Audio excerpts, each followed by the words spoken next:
Yo, what is going on, people? Welcome to Throwdown, episode 388. I'm your host, Tony Polanco, and tonight I'm joined by Emilio Lopez, Sup, people? How's it going? Carlos Romero, Yo, yo, yo. and Adam Vale. Yo, you got that turtle power? Yeah, man, you already know. So tonight we just got the Hispanic dudes on the show, the Wepa brothers. You know, Wepa, dímelo. You know, Olale! yeah. So yeah, Chris had to initiate the Odin sleep. He's very tired. We don't know what's going on with Brian, and Brett may show up, he may not show up. Well, who's this? Who's this? Speakers. There he is. There he is. Brian just showed up. Perfect. Hello, Brian. Give him a second. Live from the England. Brian's probably just woke up. He's like, oh shit, gotta go to Throwdown. Setting up his mic, getting everything ready. Logic Win says the Dímelo brothers. Dímelo. That's the opening and everything. All right, we're gonna try this again. Brian, how are you, sir? He's still, warming up the kettle. Yeah, getting is that what they do? Still do over there? He's gonna go to a police box, make a phone call. Or he's gonna go through time. He could do that too. Back in time. Speaking of phone booths, they've actually removed all the phone booths in New York. They removed all of them already. Yeah, the last two they removed like last month, I believe. Where were they, man? What street? That would have been hilarious. I'm sure they were horrible, though. I'm sure they were like in the Bronx somewhere. Do you remember over at the Staten Island Ferry, they had that whole big oval? It was just nothing but phone booths. Like once you came up the stairs, it was all of them are gone. They didn't even keep one. It's like you're just assuming everybody has a cell phone. Like Blizzard, Yeah, it's like right. It's like, don't you all have phones? It's like that's some bullshit. I'll ask you a question. Let's say for example, your cell phone dies, it breaks, it falls, someone trips on it, something happens to your cell phone, and you want to call someone. Let's say you remember their phone number. What will you do? Well, you would try to ask somebody, but if that doesn't work, because not everybody's going to just handle. I've had people ask me to use my phone. They're like, "Oh, can I use your phone?" No, hell no. That is Adam. That's true. But if you're in New York, there's a million people within a square mile of you that all have a cell phone. So you're one out of a million. You're gonna and all the millions of people that you will pass by will say absolutely not, because nobody's gonna let you take their fucking phone. Well, if you're in the Staten Island Ferry, I had a kid one time said, "Yo, he was a teenager. He was like, yo, can I use your phone? I need to call my mom." I was like, "No, it's all right." And I didn't give a shit. I don't trust him. And then he kept going. You don't know. Yeah, you got to be careful. Although, though, remember that night when I got my iPhone? I was texting you guys and shit, right? Because I didn't have any reception. So I went up to this Mexican dude. Figured, hey, we're family, right? Motherfuckers just says no straight up. So then I found this like young Russian couple, right? You could tell they were like, Euro. I don't know how to say it correctly. Euro trash, right? Oh. So like they looked high as fuck. I go up to them like, "Yo, can I use your cell phone?" They didn't even hesitate. Here you go. So I'm like, yeah, don't. So if it's an actual New Yorker, don't do it. Like if it's someone out of the country, they'll do it. So word to the wise: look for the white people from another country. Yeah, basically, they will give you your phone. They no hesitation whatsoever. Here you go, my friend. Well, I mean, to be honest, like if you were to run off with their phone, they could probably catch up to you. That's what I'm saying. That's the thing. Like the dude that I saw, he was like 16, 17 years old. Oh no, he would have ran off with your shit. He would have run. Yeah, he would have run. It wasn't like a little kid. I was like, no, this motherfucker's gonna just run off with this shit. No, you look for either the most confused looking motherfucker out there, or like somebody who's stranger in a strange land. Yeah. Also, what helps too, present your phone going, "Yo, my shit is not working right now," so they know you're not some poor asshole. Or you can go into a store. You could try that maybe. Yeah, there's other avenues. You know, I've done it's assuming too much. They should. I've done the emergency thing where you walk into like a cell phone place and you unplug one of their phones and then you just let it sit there for like a little bit, you know, get recharged that way. Apple lets you charge. If you have an iPhone, they let you go. Oh, nice. Charge. Yeah, that's cool. I remember. Yeah, they'll let you charge up. Yeah. They do that because they don't give you a charger when you buy the fucking phone. There you go. Yeah, you know these motherfuckers. Here's one thing that's kind of interesting because I was thinking about this right before the show. Because somebody asked me like, "Yo, you're gonna take your Steam Deck to the subway?" I'm like, "I'm not doing that shit. I'm gonna get fucking robbed, right?" And then I thought, I'm like, hold on, okay, why am I not doing that? Because my shit costs $500. But I'm like, but I freely take out $1,000 phone like nothing. Yeah, but I realized what it was. Everybody has $1,000 cell phone around me, so it's like it does. I'm fine. You know, no one has a fucking Steam Deck. You know? No. Yeah, so that's what it is. You just get a yank behind the neck, and then somebody in front of you just takes it on your hands. Yeah, that's it. And obviously, if someone steals your phone, it's like, okay, you know, when you get home, you call them up like, "Yo, cancel my shit," you know. Exactly. They'll zap the phone, and the phone shit won't work anymore. Yeah, yeah. You can't call up Gabe and be like, "Hey, Gabe, I lost my Steam Deck." He'd be like, "Oh well, motherfucker, buy a new one. Get in line. Buy another one. Q3, baby. Q3. Get one in the next corner. Don't worry, all is good." Yeah, Manny, you're still loading, by the way. I mean, I'm working on my side. Yeah. Oh well. Yeah. Well, people cannot see your voice, but they can hear your voice, so that's what counts. You know. All right, man. So let's get into it. So you already know what we're going to talk about. You already know the greatest show of the year, Summer Game Fest. The man with a dream. Oh, the man with a vision. Yeah, the man with a vision. Jeff Keighley's show kicked off today, and here's the interesting thing, right? So earlier last week, he was like, "Oh my God, you know, so hype," and then like a couple days later, he's like, "By the way, guys, we're only going to talk about previously announced shit." Like he tempered that shit down real quick. Obviously, we did get some new games or whatever, but something must have happened too, though, because that's the thing. We hear all these delays, and somebody probably maybe had something big. I'm going to say this right off the. I mean, I don't know if I should say this. You know what? I'll save it for the wrap up here. But I have some thoughts on this overall. As we all do probably. So we're real quick. Yeah, what's up? Really surprising. Oh, there's Brad. Let's go. What's up? Hey, man. It's a live show. Yeah, it is a live show. Yeah. I thought it was all pre-recorded. Yeah, no, they mentioned the leak and everything. It was I'm like, because the leak happened like a few hours before the show. He was pissed off. He blamed Neil Druckmann? He blamed PlayStation. He said maybe PlayStation. Well, it was PlayStation that fucked up. That's what it was. But, yeah. But you know, we'll get to that when we get to. So as we usually do on Throwdown, when it comes to these shows, we're gonna go through everything that was announced. I'm getting this off of John. Was it? I was supposed to say Giant Bomb. Yeah. Shout out to Jeff Gersman. He left. This is from Destructoid. So this from their list. So they may be missing stuff. And full disclosure, yes, I did do a recap over on Tom's Guide, but I did not list everything because it was a lot of shit. You know. Yeah, they did a lot of stuff. So like I got all the big heavy stuff obviously, but it was a lot. So if there's some games missing, please let me know. But yeah, let's go down the line here. Guile is coming to Street Fighter 6. Big surprise there.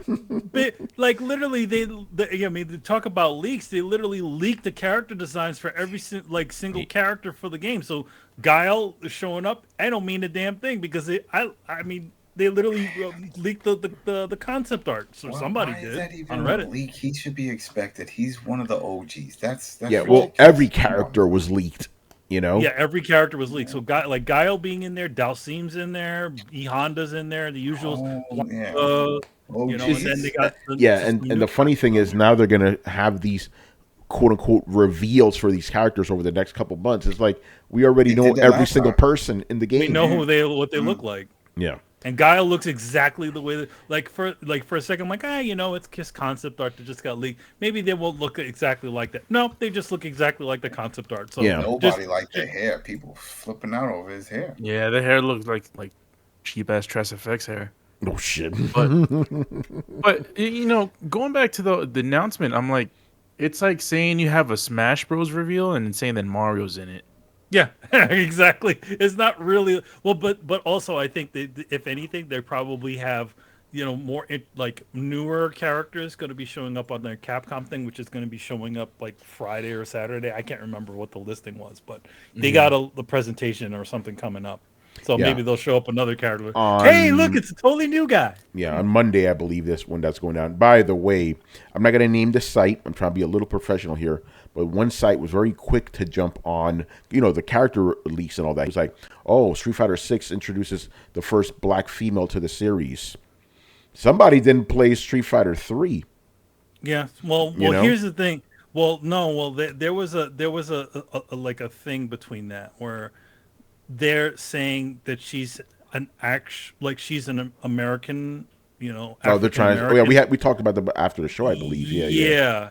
She's an African American as opposed to being African or something like that. And that's what they're saying. The first black character to be black female.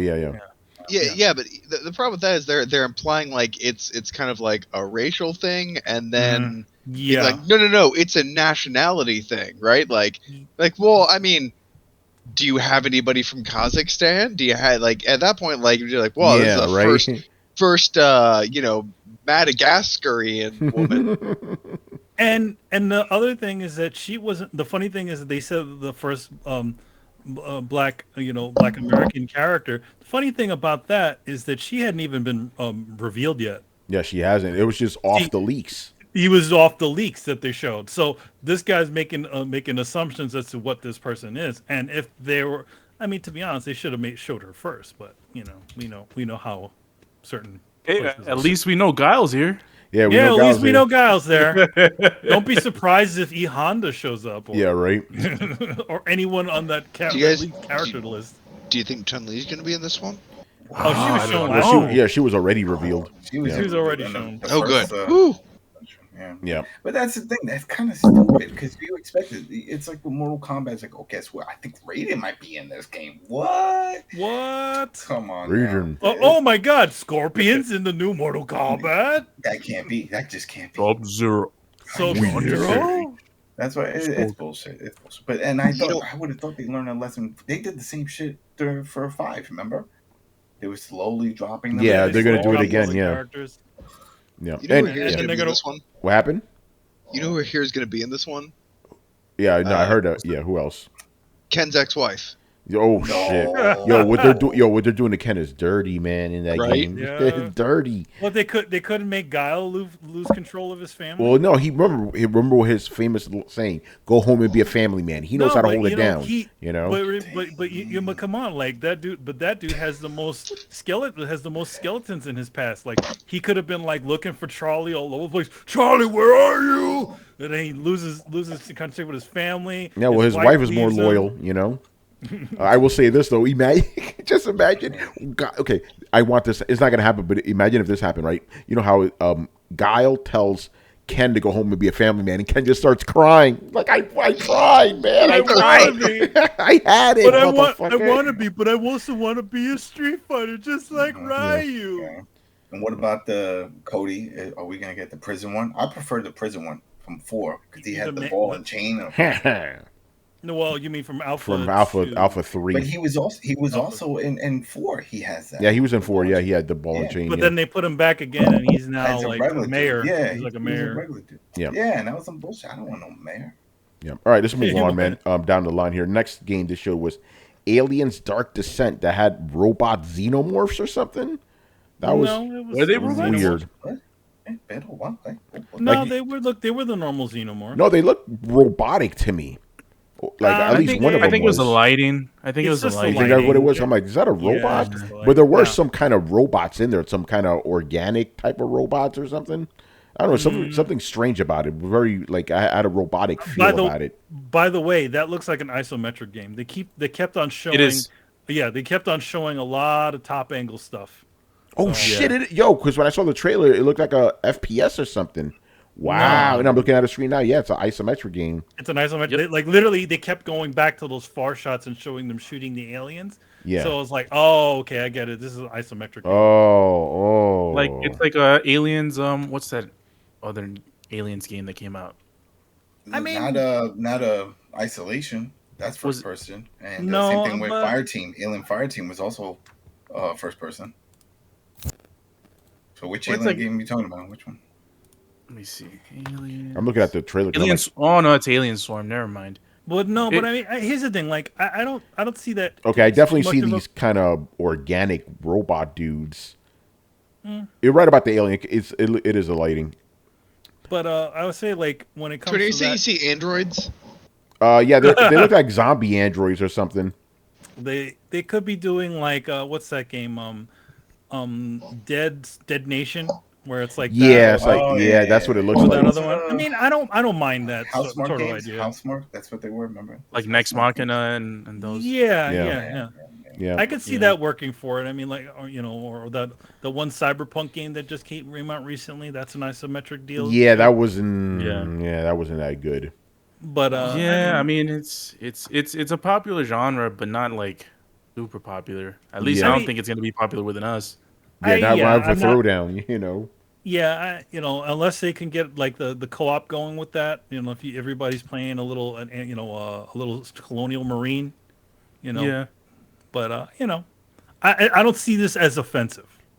No, it's not offensive, but I just kind of lost a lot of interest now. But that's all right. Not for me. That's okay.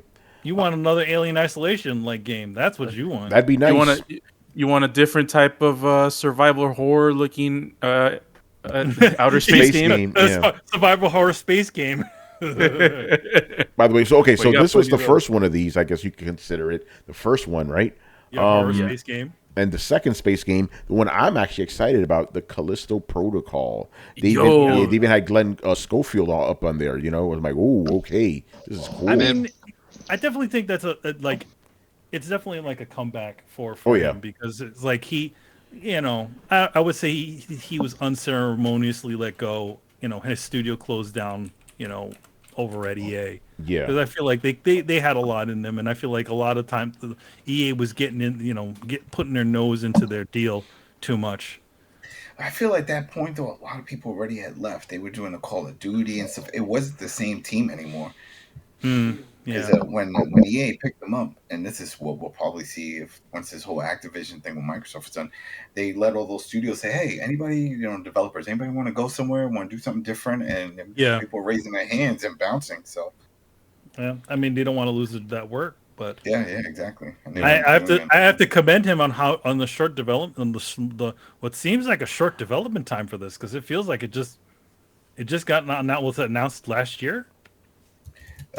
It was announced last year. I don't know how long he was working on it. Yeah, who knows how long. It might have been working on longer, but it doesn't seem that long till launch. Like, especially with all the delays and all the garbage that's going on right now. I see, like, even when it was announced, I was expecting it 2023. Yeah, that's one of the hypes. That's around the corner. That's December. Yeah, no, the game looks fucking dope. Yeah. So, what do we know? All right, so we definitely know it's single player. That's no any co-op, not the co-op multiplayer, because remember they tacked on that multiplayer, which wasn't great. That wasn't good. Yeah. I don't think they're gonna go down the road on multiplayer. That doing multiplayer and developing a regular game, like a regular single player game, that's a lot of work. That's part of the reason why it's part of the reason why most studios hand all that stuff off to a side studio like Call of Duty does and stuff. They always have the one studio's developing the main storyline, and then the other companies doing the multiplayer stuff. Well, I mean, we'll talk about it when it gets there, but there's a certain game that when they announce it, oh, guess what? We gave you that multiplayer you always wanted. I'm like, who asked for this shit? From a single player. Who asked for this? No one. Stop lying. But anyway, Callisto Protocol, give me this game. This is I'm more excited about this than the fucking Dead Space remake. This is the shit I want. Well, Dead is and it's totally Dead Space like. Oh, absolutely. He's the health bar and shit. He's totally keeping the the zero UI thing. He still has to obviously you could see that they were showing you the dismemberment mechanic in the game. He stomps on them just like Isaac does. Now, did they show the navigation? Because I didn't see it. Did they show? No, I don't remember. No, he was just walking through a place and just shooting the shit out of not necromorphs. Good stuff. All right. Yep, cool. Next up we have Adam. Here you go, man. Call of Duty. Call of Duty. Yeah. So what'd you think of the trailer? It's good. I'm excited. I'm excited for this one. Hopefully, with the campaign. Wait, what are you laughing? You got jokes? This is a copy paste of every time Call of Duty gets announced, and they ask Adam, "What do you think?" And he's like, "Yeah, I don't know. Look, looks good. Looks good." They did, because they always looking until you play them, and then you're like, "Oh, what'd you do here?" And that's what happened with Vanguard. I said it was garbage. People were like, "Oh no, it's not. No, it'll be all right." And no, look, it's the lowest. When it comes to sales out of all the recent Call of Duties, it just didn't deliver because it went backwards. So this one looks solid. What I'm hoping for, and I don't know if everybody heard about this, but apparently there was some info that was pushed out, and it has to do with a map editor for the multiplayer, and that they're working on adding that into the game. Oh yeah. So that way people can create their own multiplayer maps, and then they'll do playlists and rankings, and that's something unheard of. We've never seen that in a Call of Duty, and it'll be great, especially now.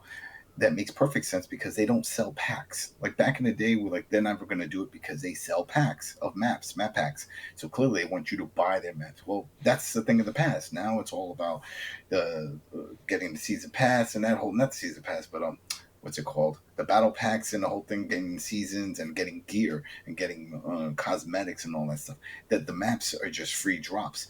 So why not give them an editor and let them, have a little sandbox and make their own maps and stuff. So looking forward to that if that's the thing. But yeah, no, overall, they do a great job when they do these presentations. They really sell you on like, damn, this is gonna be the best one ever. It's not until you put your hands on it and then you're like, all right, is this any different? Yeah, they add some colors and skins and weapons and stories. I saw some people saying like, this looks like the best scenes from every other Call of Duty. And it probably is. They're probably saying, what works? Which maps do our fans play the most or like the most within the campaign? All right, let's try to reconfigure it and retrofit that into one big story, so that way everybody has something to hype about. What to expect? Yeah, they always have that put the detonators on the door part. Mm-hmm. Every game they always do that. And with the slow mo intro, like. Taking them down. Yep. I mean, people like those moments. It's a cinematic. It's what we used to call the Michael Bay moments. Remember, it was like things exploding. Get out, run. Yeah, you just keep running. Yeah, that's all you do. You don't really do much, but it just looks cool. Yeah. So we'll hope for the best. They got me, hyped for it, like most of them with the trailers. But it's when you get to play it, does it feel different? Does it have that oomph? So we'll see. I think it'll just be more of the same. Because again, Call of Duty does what Call of Duty does best, which is just Michael Bay stuff. So again, it looks perfectly fine. I had no real problems with it. Like, it looks really good. Again, I think it'll just be more of the same, which is fine since people like that stuff. So I cannot complain.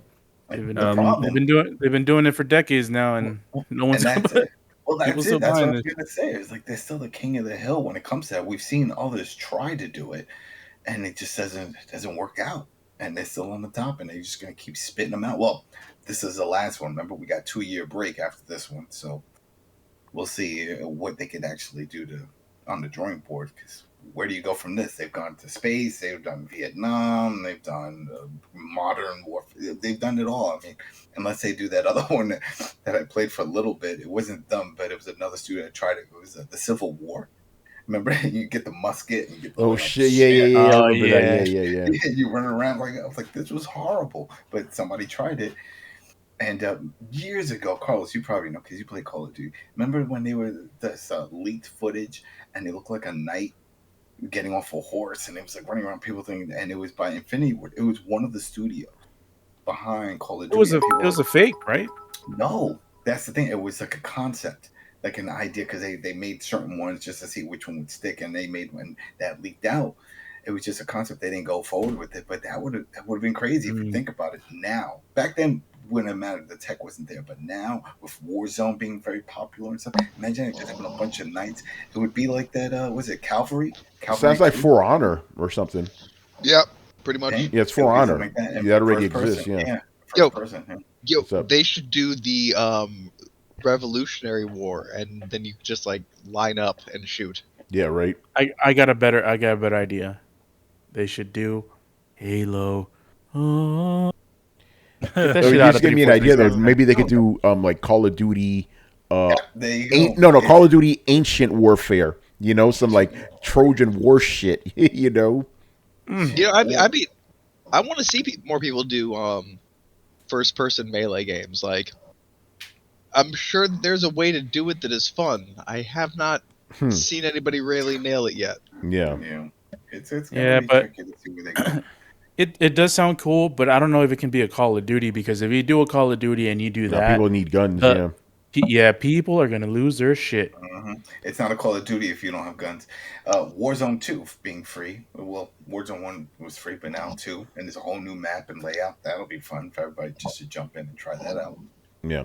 All right. Moving on here. What do we have? Flashback.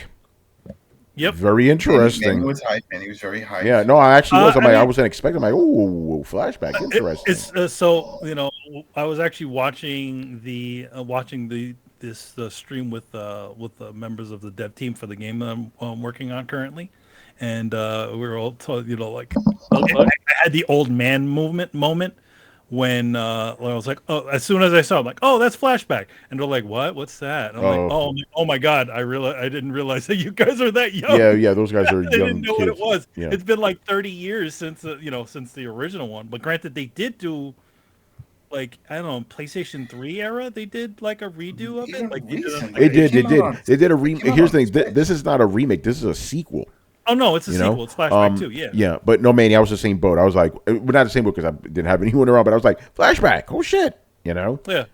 But it took me a while to remember the name. I just remember the Sega Genesis cover with the guy with the like one green thing over his eye. Like Flashback. They're like, oh yeah, Flashback. Dope. So that's cool. That's coming. It says coming to PC. I wonder if it's coming to consoles. But that's cool. I would suspect it is. Yeah, but that's cool. It's good to see Flashback back. Here's the thing. I always thought that Flashback was a Ubisoft franchise, wasn't it? No, I don't know. I just know it feels like one. You know why, Manny? Because it feels like Prince of Persia, the old one. Yeah. Or there was another one. What is it? It was Out of This World. It's called here in the States, and it's called something else in Europe. That was the same company, right? No. Well, yeah, this was the same thing with the British dude out there. So yeah. I looked it up. So the developer of the original Flashback is Delphine Software International. Oh, okay. Like, all right. Yo, by the way, shout out to Pig Dan for the bits. Yeah. Appreciate it. You already know. Thanks, Pig Dan. Shout out to you, brother. Always good to have you around. Yeah, happy birthday. Missed it. Oh man. All right, what do we have next up? We have Witchfire. Like what was it? There's like that first person shooting demon game or something. Yeah, it's interesting because it's got a lot of stuff in it where it's like a first person shooter / like it's in like, witching times, and then there seems to be some sort of card game aspect to it. Yeah, I didn't understand that. It has like it has this survival thing going on. It's a little hard to peg down this one. Yeah, because it looked like a first person shooter, but then you have card battle stuff. You know, I don't understand that.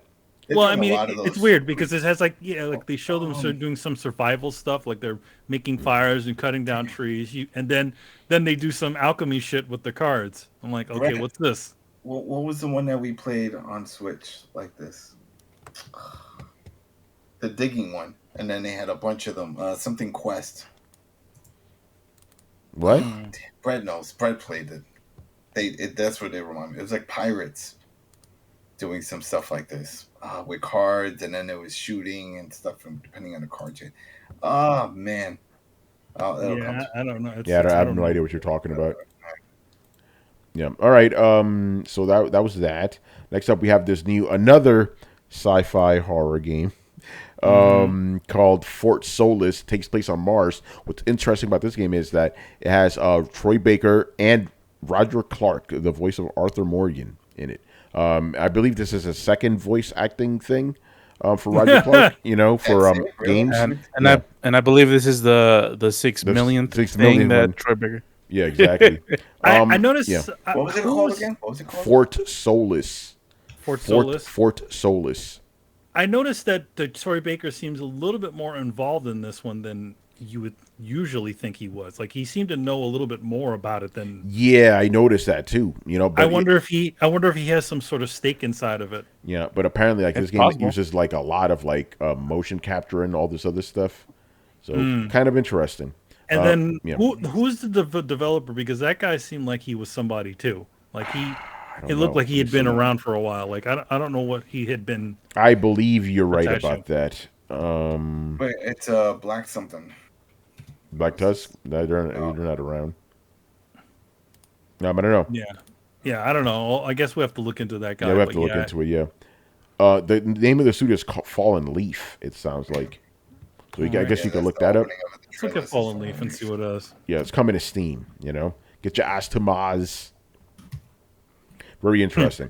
Troy Baker's playing all the characters. He's playing everybody. Yeah. I'm playing everybody. It makes you wonder, like, is this like a walking simulator? I don't know, because I don't even think we got like proper gameplay. It's in-game footage, but it doesn't tell you what kind of game this is. Yeah, no, it's like you could just be running the whole time. Trying to hide and stuff, never really attacking. Yeah. Oh, it says Unreal Engine 5 by any chance? My bad. I mean, a lot of the games on there were Unreal 5 as well. Yeah. Oh, and also shit happened. I'm watching the trailer right now. Yeah. Also, surprising, quite a bit of games that are locked to the next gen or the current gen consoles as opposed to the previous gen. I wondered that, and then later on I saw still a lot of PS4 all the games. trailers outside that showed all the logos at the bottom. Like that happened with a few other ones too. Because I was like, oh, I didn't know it was unlocked, and then somebody was like, no, and then sure enough, yeah, for this game it just says Steam right now. Yeah. See your technical. Guess we'll see. All right. Next up, what do we have? Another sci-fi horror game. This one's called Routine. That's the one with the robots, that's right? the one with the robots, yeah. Look cool. Maybe this game kind of reminded me of Alien Isolation, Yeah. Where, like, you're going down into looks like he's going down into a subway, and there's, like, robots with shaking heads. This one looks like it may be an Xbox PC exclusive, because it says Xbox PC and Xbox Game Pass. I'm watching the official one from their site. Let's see. Yeah, this one's spooky, because I think it's scarier when there is no music. It's the ambient sounds and this. Well, I mean, like whenever a lot of those games do it, like at least the modern, like even up to Resident Evil 4 and stuff like that, there wasn't any like music in that game until action happened. Yeah, it says Xbox, Steam, and it's some Steam Bennett. Yeah. What if it's going to be Steam Deck compatible? Well, it all is. They all are. All the new games will be, you think, right? Or a lot of new games. As long as there's a Linux build. Yeah. Or if it's on Steam, and the Steam games support the Proton conversion. And if it's not on there, if you're doing it from Epic Games or side loading, whatever, you just have to make sure that there's a Linux build for it. Yeah, it makes sense. And this is a Windows game, so you would need that Proton support. Yeah. Okay, that's cool. By the way, since we're moving on to a different game, this game wasn't mentioned, but I have a prediction about this game. It's a weird thing. Man, you adding games that weren't even there, man? What's up with this? They were there, but they're not in the list. In this list. Yeah, you're right. Thank you. Yeah, if something's not on here, please throw it at me. Go ahead. But I have a prediction about Tony, and so it's a game called Metal Hellsinger. Yeah, I remember that game. That's coming later though. Yeah. That's a little later. Yeah, but here's the thing about that fucking game. Isn't that the one that's like metal, but it's like a rhythm game? It's a first-person shooter, but it is also like if you do things to the rhythm of the songs, it gives you bonuses. You get bonuses. Yeah, that's fucking corny. I'm sorry. We recently had an issue with them because they sent us a code over at the Coalition. Why? Oh, Adam, chill. You may not be able to talk about that publicly. Adam, don't. Listen to me. Listen. Relax, listen. And it did not work. No, listen to me. It did not work. And there was a known issue. And a lot of other people were having issues with this. So a lot of sites did not get a chance to even cover it. Oh, And okay. just recently now they're Scared the sending shit out. out of me.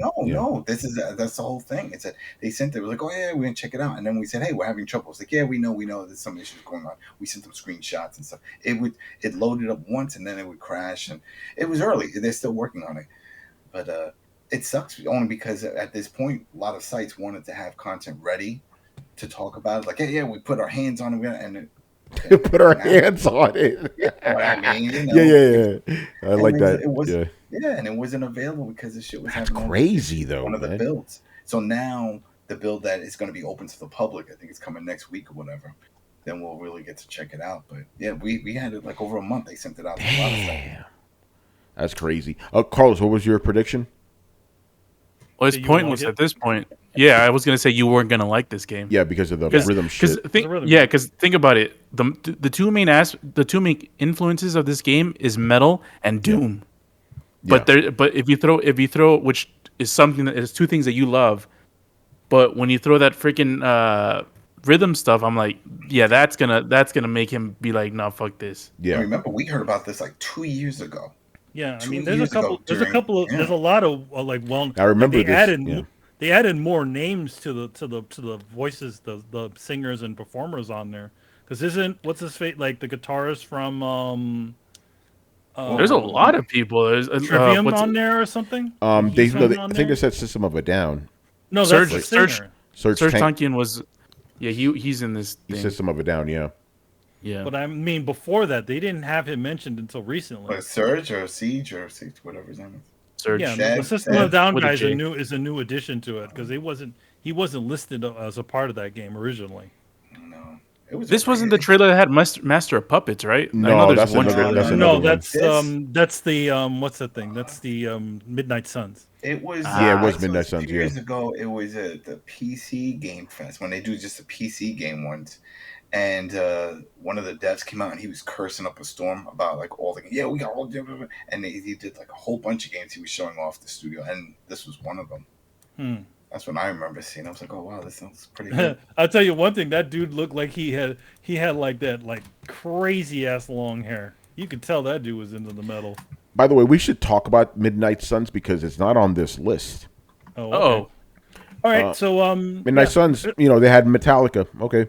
It had Metallica. I mean, here's the thing: we don't know what game it is, but I will give you a little bit of information about this trailer. If you notice, the trailer did not say the usual not in-game footage. Because it was all CG, right? No, it wasn't. Believe it or not, that was all real time. Okay, interesting. I know this because I know the studio that did a lot of the work on the models on them. So, yeah. That's crazy. Manny, you're okay to say that, right? Yes, I'm okay. Okay. I'm not gonna say who. I'm not gonna motherfucking scaring me tonight, boy. I'm not gonna say who the studio is. Okay. But I do know somebody who worked on the people who worked on that, and they said they did quite a bit of work on it. And they said, believe it or not, that footage that you're seeing is all done in engine. It's crazy enough. Yeah, but here's the turn-based not my problem. It's the card battle shit. I don't even know problem. What my that's the future, man. Fuck that. I'm not playing that shit.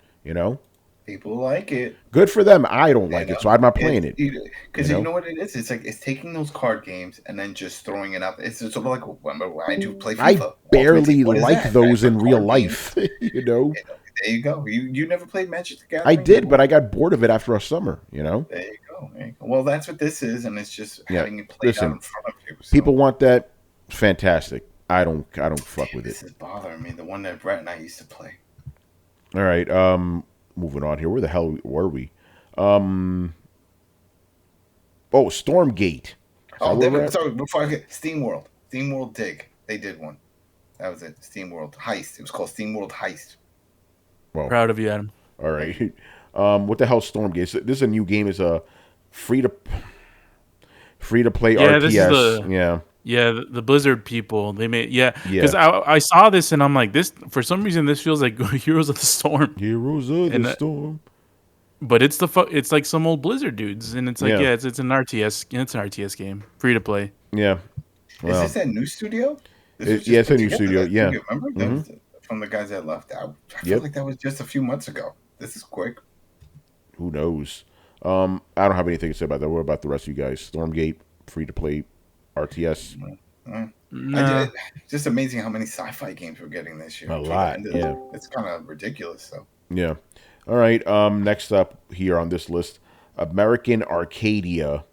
The fuck is that? Oh, that's American. that's a TV game. Which one? Okay. Oh yeah. Here it is. Yeah, some 1970s type of show or whatever.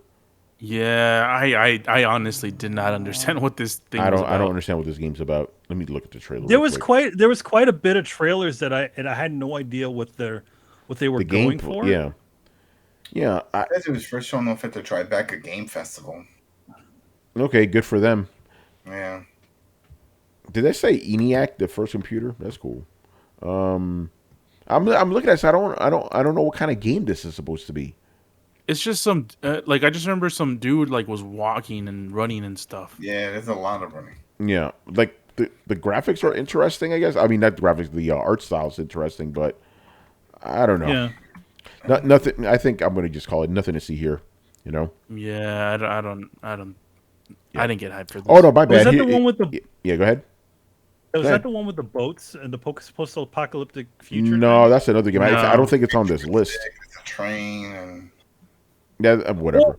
Well, by the way, the Midnight space... Suns was on this, but we already talked about it. Go ahead. Yeah. What was it called, Tony? American Arcadia. American Arcadia, huh?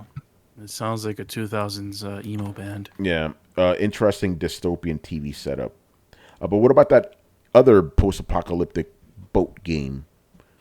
Yeah, the Water one, or whatever? the stylized looking one, right? Yeah, I don't see it on here, but you guys know what I'm talking about. Yeah, I mean, it looked interesting, but yeah, I don't know.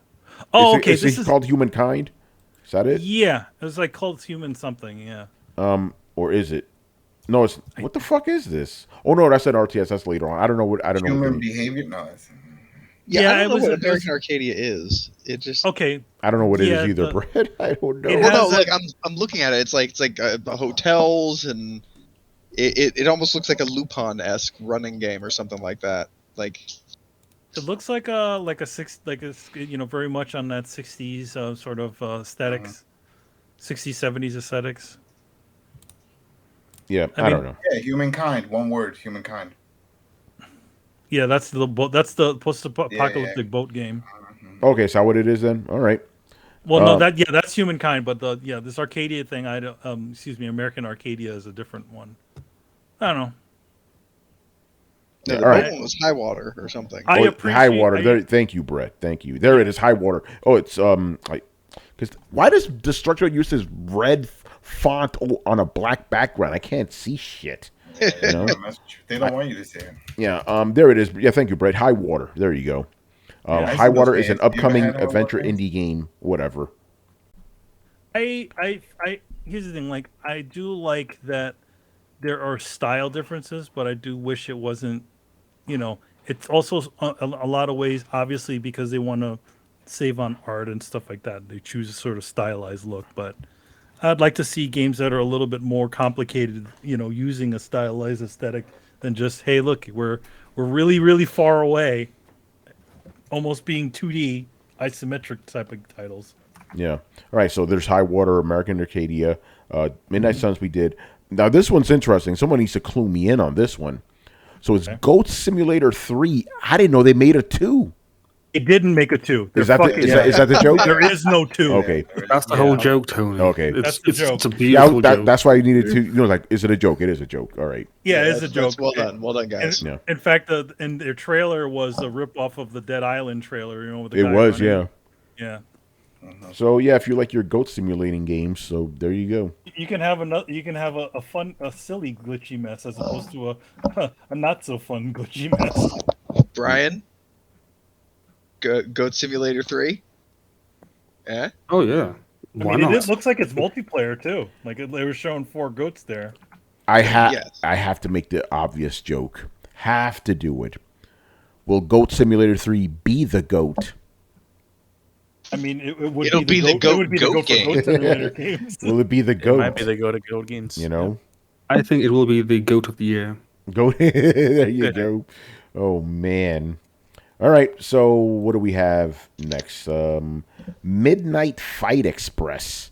Another isometric game, but interesting thing about this game, apparently it's just one dude made it.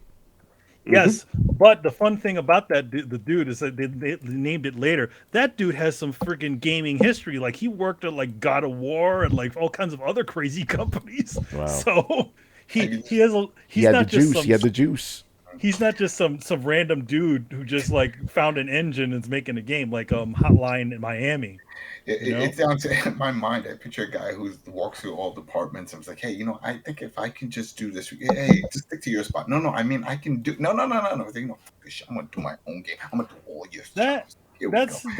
That's sort of what happened. Like a lot of the indie game industry are people who are essentially AAA developers who got frustrated with the main industry.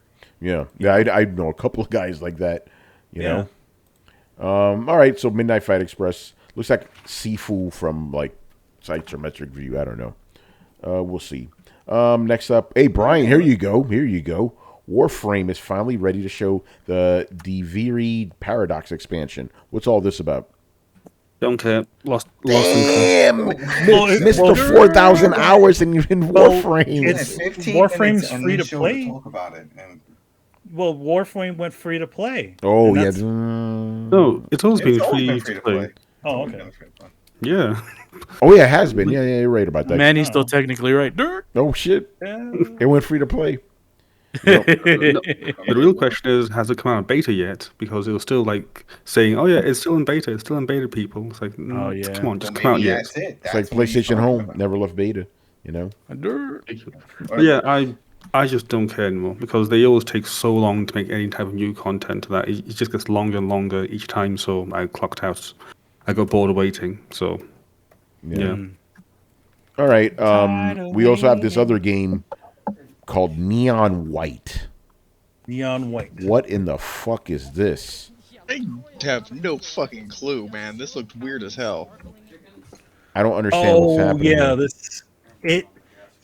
It's weird. It has a weird Persona feel to it somehow.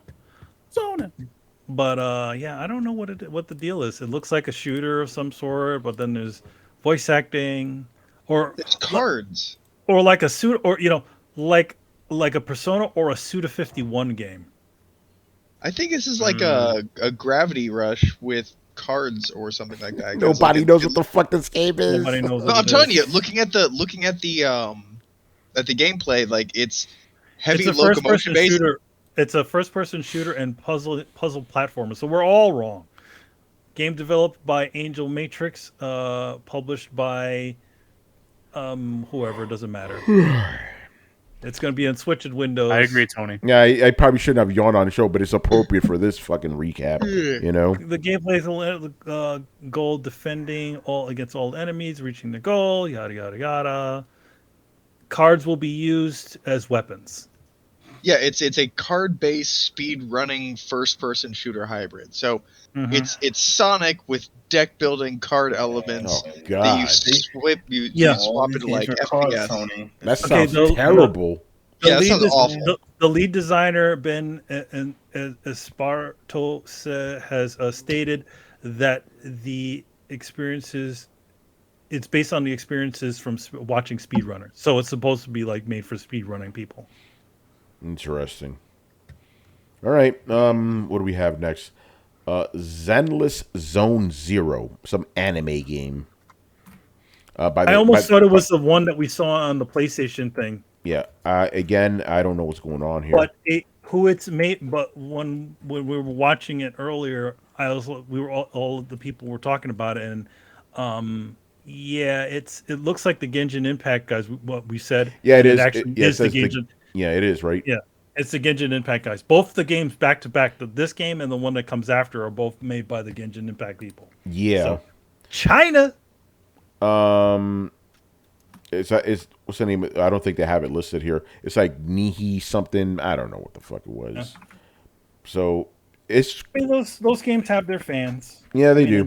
They look very nice, for what they are. Yeah, whatever.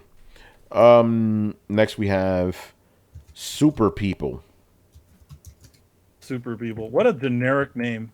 I don't know what this is. What am I say looking at here? superhero, What the so- fuck is this shit? What am I looking at right now? It's a battle royale. Okay, that's it. That's all I need to know. All right. Next, battle royale. battle royale, whatever. Here we go, Adam. Let's fucking go. Okay. Shredder's Revenge. You know, Fun. and they announced, you know, well, we all knew it was gonna happen. Fucking Casey Jones.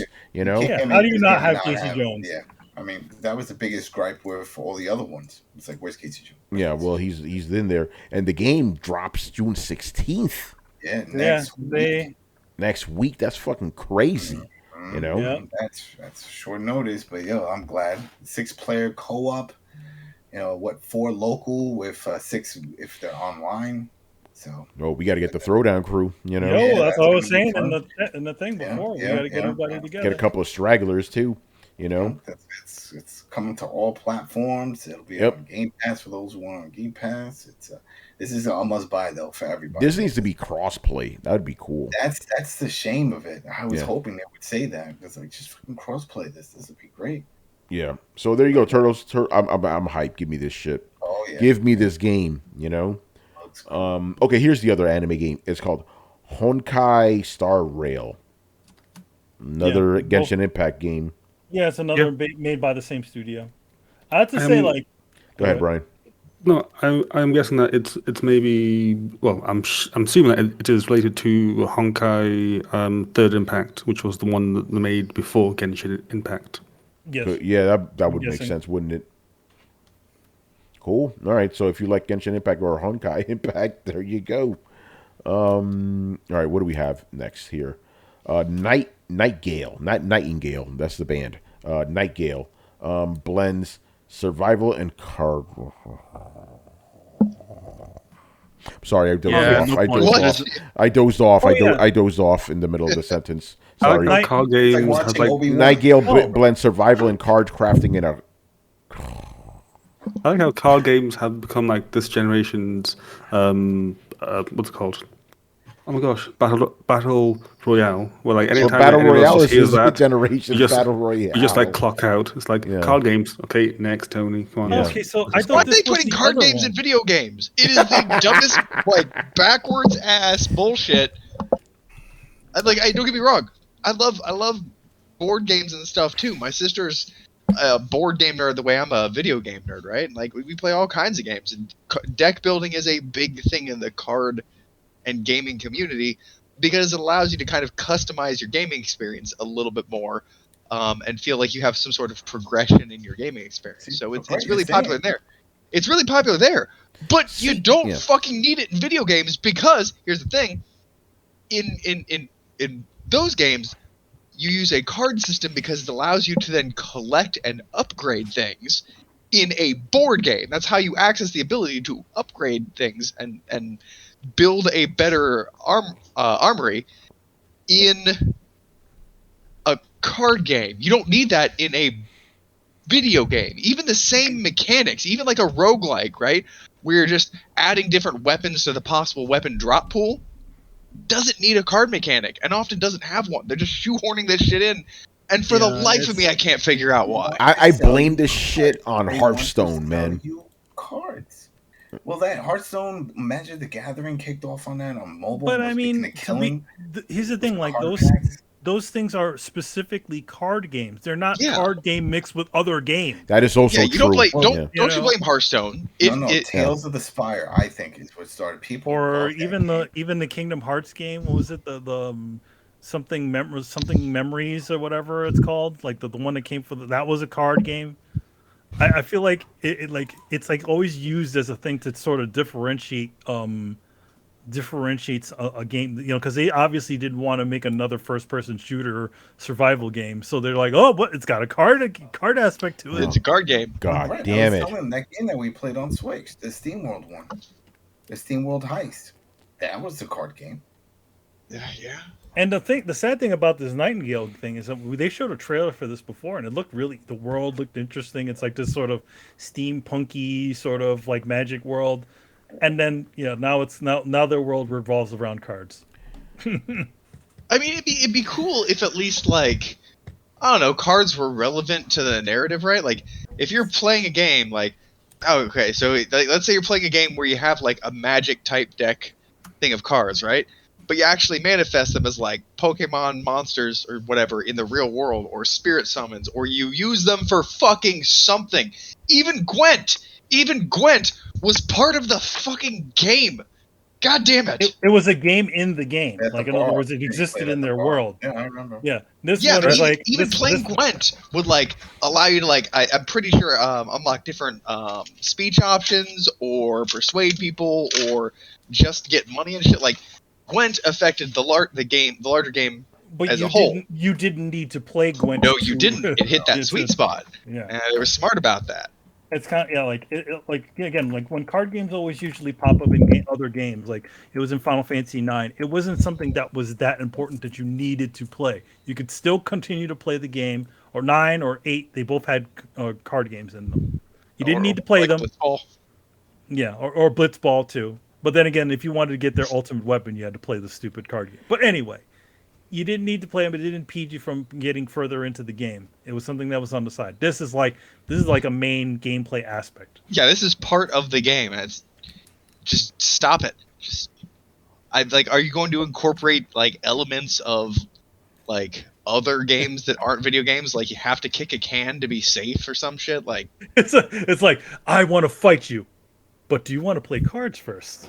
yeah. 1-800 number is going to pop up. You have to call it, and then you enter the command, and then it'll give you another code, and then you take that code and you enter it into the game, so that way they know that you called the number.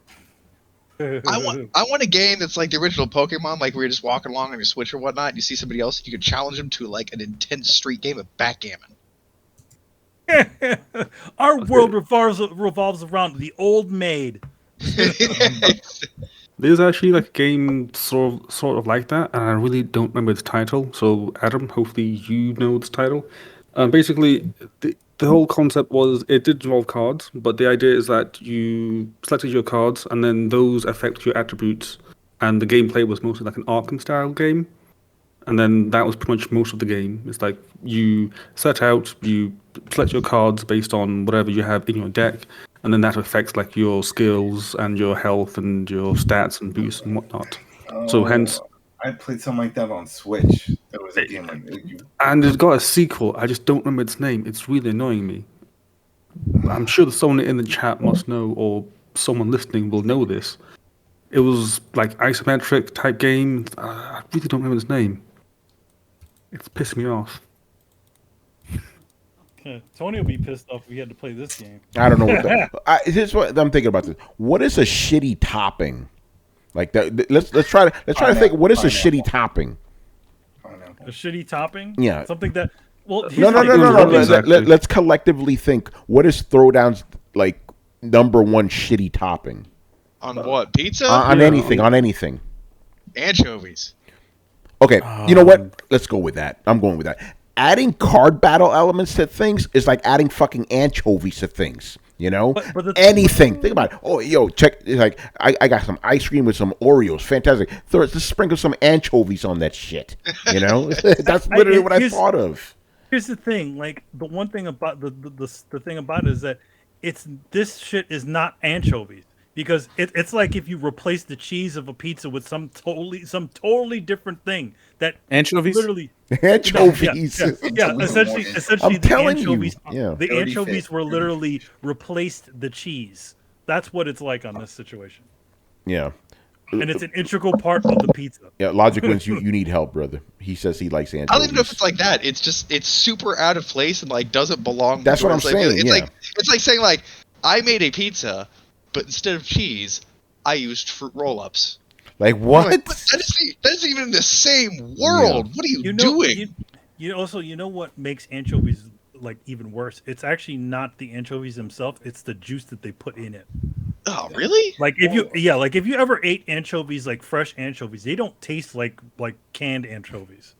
Well, the problem here is that people are buying it. That's the difference. People that is a problem. Or else they wouldn't be making them, and that's why we're seeing every other developer say, "Hey, we're going to add a card system too," because not only this is something people want, but people like to collect things, and they know that outside in the real world, right? People buy cards and build decks, like we talked about, and then they're saying, "Hey, we can sprinkle that into here, and we can try to make some money. Hell, we saw that in Back 4 Blood. Remember when we were playing Back 4 Blood? It was like, oh, here's a like come another on, dude. bro, what the fuck? Was that needed? Was that No, really it needed? wasn't needed at No. all. It's fucking distracting and Adam, annoying. I think you're giving him too much credit. I mean, don't get me wrong. Like, I'm in the same boat as you, but over the last few years, I have really taken a turn towards like, yeah, these guys are just charlatans pretending to know what's going on. Like, video game developers have no fucking clue what is successful half the time. They have definitely demonstrated. To be honest, like this is an indie game. And I just look at it as just something that they enjoyed. Like they possibly liked card games and this stuff, and they decided to combine them into a game. That's all it really is. I don't think there's any sort of greater. This is Giant Spider and Superman. No, it's not Giant Spider and Superman because that's the big studios doing that. That's in them inserting their will onto something. Some people can genuinely like these things, and I feel like when it comes to the indie space, they're not looking to fully impress the studio. They have their whatever their little niche thing is, and that's what they wanted to make. I don't think this is the giant spider from Superman and Wild Wild West. Well, no, I meant in the sense that like somebody had an idea and they just couldn't let it go, despite how ham-fisted it fit into the overall rest of the project. It was like, I just think card games are a really good idea. Like, you really sure? I don't know. I just think that they, like a lot of the indie games are a lot of those things, like things that they sort of enjoyed, sort of combined into one. I mean, here's the thing. We may be the crazy ones, and this may have a stupidly. People may just love this game. Who knows? Katamari Damacy was a hit. In the United States. It didn't do well in Japan? No. Huh. Weird. Yeah, same thing with Okami. It didn't do well in Japan either. Those both feel like games that you feel like would have, but like I'm not sure with Okami. Like, I don't know. That might with Okami, it's more like to them. It's like they're used to that stuff. Like, this is whatever. I know it's like this, us. It's like it's like us and night shit. And medieval stuff. He means the medieval stuff.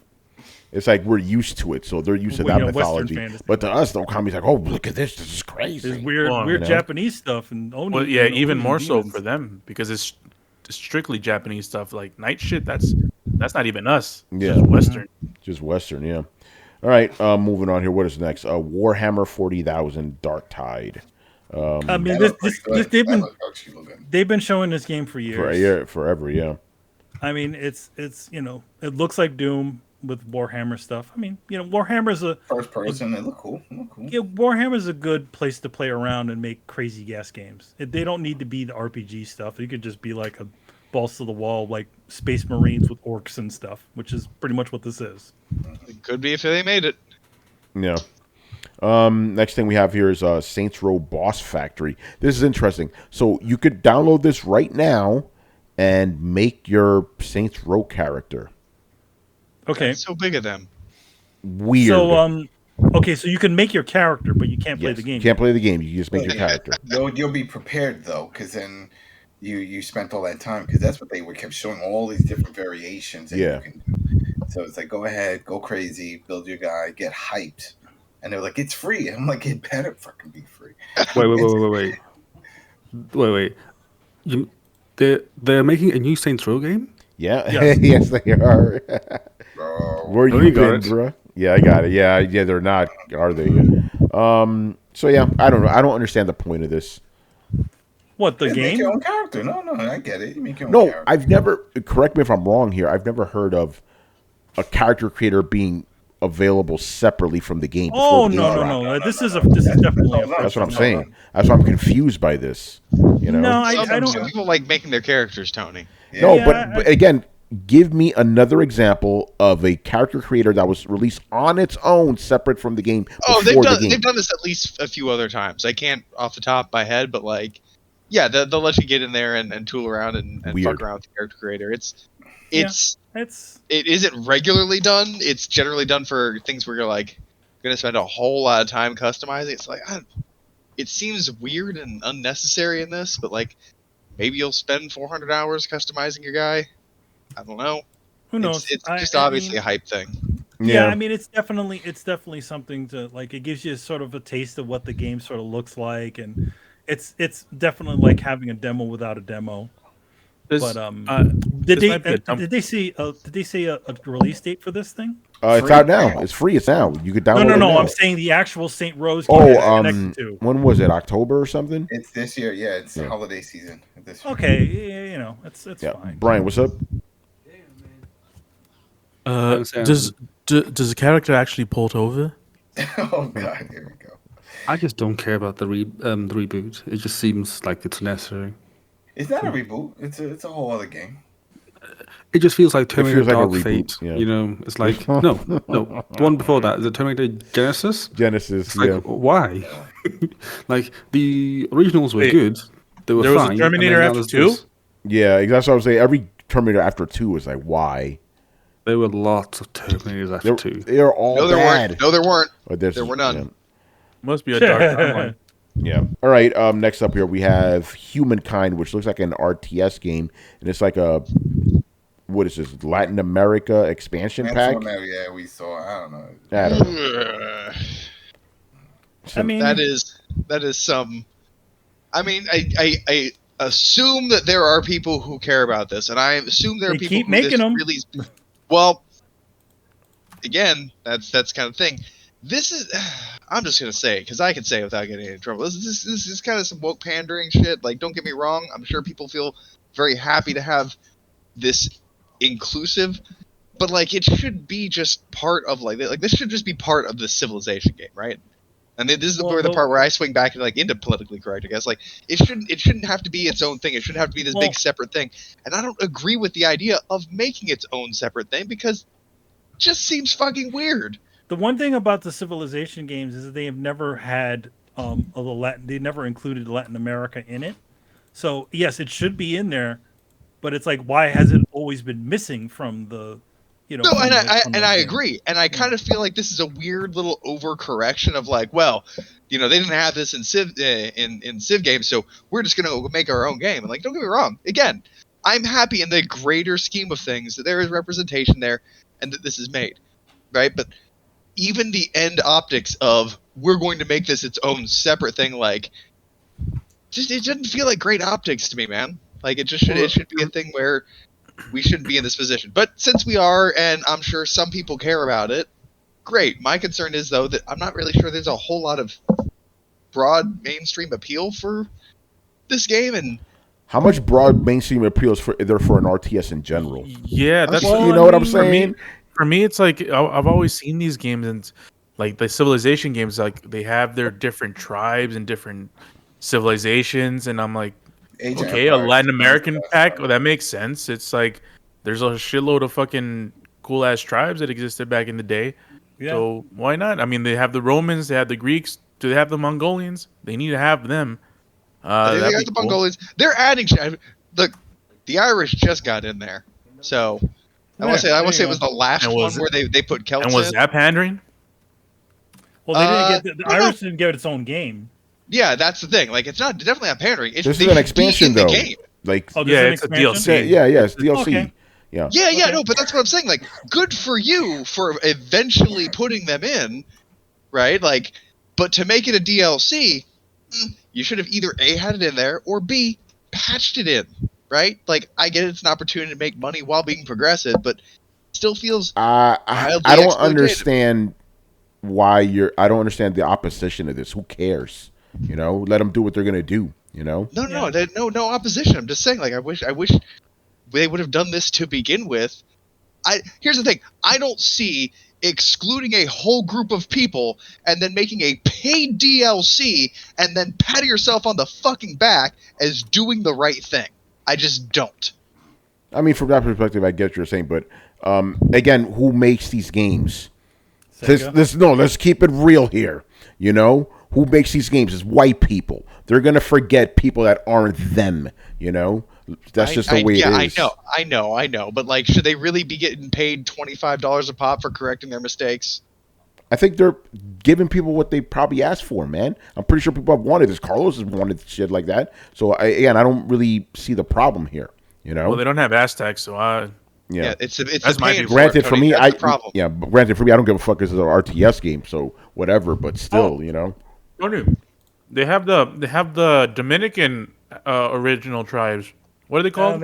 And they also have the Tainos. Yeah, in there but it's too. like it's an RTS again. It's anchovies. No, I'm not saying know you're what I'm gonna saying? like it. I'm just saying that RTS is not got your anchovies. You people shut in your it, poor Yeah, Well, mouth. you have to to me, like it. yeah, it's like, yeah, but who gives a shit, you know? Yeah, I mean, I think it's cool. I think it's interesting that it's that, but yeah, I can understand what Brett is saying, where it's like, okay, so they're doing a paid DLC of a culture that literally should have already been included inside of this game initially. But Yeah, but what would the solution be? To time travel to fix To this? release it for free as a patch. I already said that. God, why What would it- why do that when they could just get a DLC out of it? It's- I legit don't see the problem here. Yeah, exactly. Why give people Yeah. the sense of inclusion for free when you could make them pay money for it? Capitalism, baby. You know? Yeah, that's corporate bullshit. That's all I'm saying. Like, Yeah. Okay, cool, fair I'm glad enough. this game is here, but Yeah. it is definitely falling prey to the corporate bullshit, and they're patting themselves on the back for being good people while charging people to feel represented. Like it's that weird it's that weird bullshit wokeness that fucking bothers me. Like, you're not actually being a good person here at all, but you are just patting yourself on the back like you are. But at the end of the day, people get the thing that they wanted. That's a good thing. And you're not going to play it either. Yeah. No, Nobody's I gonna love be able to Civ. play it. I Oh, you love did? Civ. Oh, okay. Yeah. Okay. But Yeah, no, I- I'd be interested to play with some of these things. Like, but that's What- the other thing. Like, I'm gonna have to pay for this. God damn it!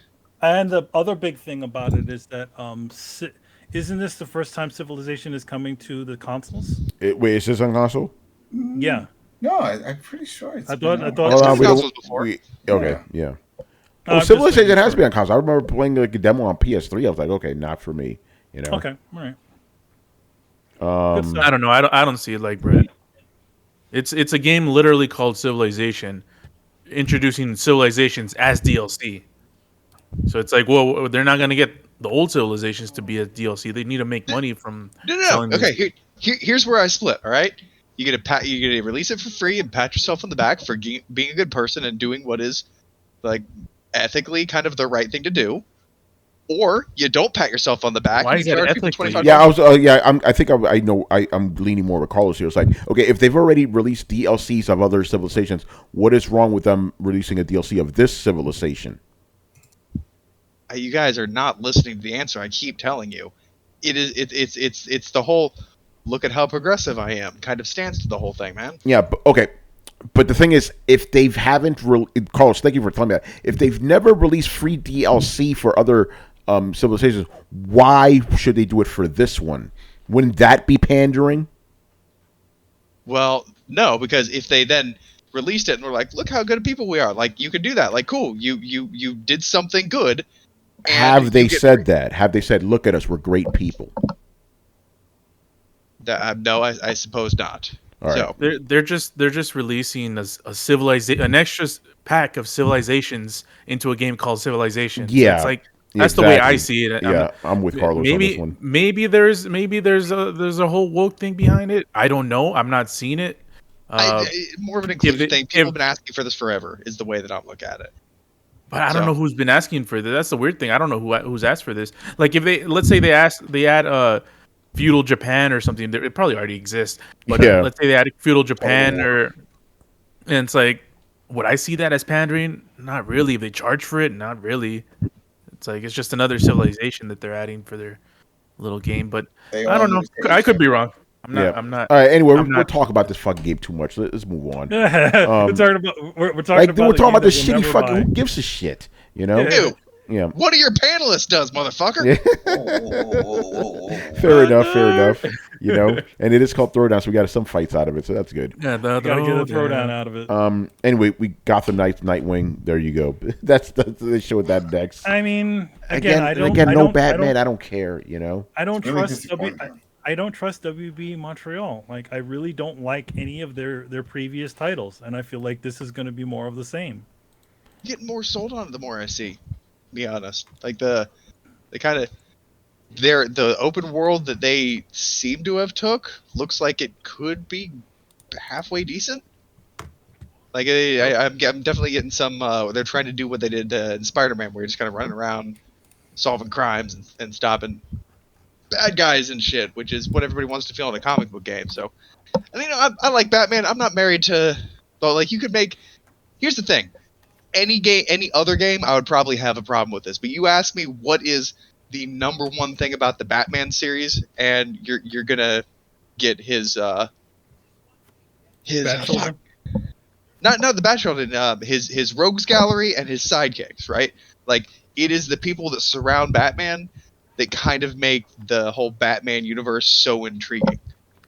More so than any other comic, it's the Batman villains are the best villains, and the Batman sidekicks are not necessarily, but yeah, they're kind of the best sidekicks. In the terms of like Red Hood is fucking super dope, Nightwing is all right, pretty good. So it's if any game was going to do this, I'm glad it's this game. I guess is all that I'm saying. Still, they'll probably give us Batman as a DLC later. Yeah, I'm pretty sure. I predict it's not because remember the whole story is Batman's dead. He's gonna be. I'm gonna say that he's been playing dead this entire time. Right. That's gonna happen towards the end of the story. I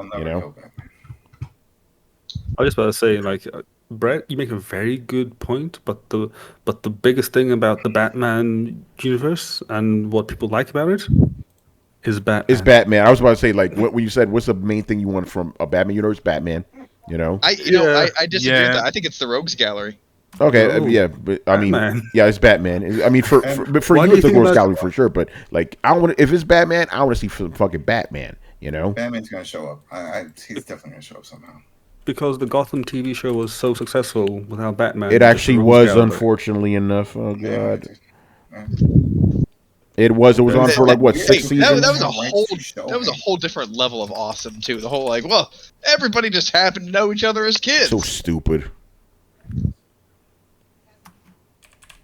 All right. Anyway, what else? Yeah. So Brad, I'm the opposite. I'm losing more interest the more I see it. I'm losing more interest. So I probably won't care. I mean, I kind of didn't care. The instant it said no Batman, I'm like, huh? So I mean, to be like the sad part of it is like, and you can't get away with doing the Nightwing game. Though I probably would have played just the Nightwing game more than I would have played the Sidekicks of Batman game. Yeah. All right. Yeah. But here's the thing: like the name recognition, you have to have a. I feel like the reason why they're using these characters, it's like, okay, yeah, we can't possibly make a game of any of these three characters alone. So 3 of these guys equals up to 1 Batman, and then you get the money out of it. See, I kind of feel like this was supposed to be a Nightwing game, and they just started stapling other characters onto it. I don't know. Who knows? All right. Moving on here. Layers of Fear, Bluebird team. Oh boy, this is not Silent Hill, people. I'm sorry to disappoint you. Well, no. Here's the funky thing. Like, Layers of Fear, they did this before. What is this? A remake? Yeah, because remember the rumors or whatever were like, hey, Bluebird team is gonna remake a horror classic, right? People were like, oh shit, here we go. Yeah, Silent Hill. No, it's Layers of Fear. It's a remake of Layers of Fear. It was an old game, isn't it? I remember that name. Yeah, it came out quite some time ago. Yeah. They made a sequel to it, and then from there they made the Medium afterwards. So that's like the timeline of games. What kind of game was it though? Was it just like your standard survival horror type game? Yeah, standard amnesia game. Ah, well, yeah. Why this one then? Because that was the game that they started their studio on, as I remember. Yeah, I'm reading here. It came out in 2016 from them. So they're releasing their own game. Damn, so somebody should have looked that up a little bit. Just like I'm on a wiki. Like, yeah, it's not that classic, It might be. Well, I mean, I guess it's very classic. Yeah, that is true since it is their first game. It put them on the map, as far as games go, and they can definitely sort of reimagine this sort of stuff. But again, and also the thing is, as I remember, this game is not readily available. Actually, check this out. A remake or a port came out on Switch in 2018 of the original. Oh, okay. Yeah. So yeah. Let me ask you this: How short amount of time is it appropriate before you remake a game? That's a good question. Yeah, ask Sony that. For later. Because it seems to be getting shorter and shorter.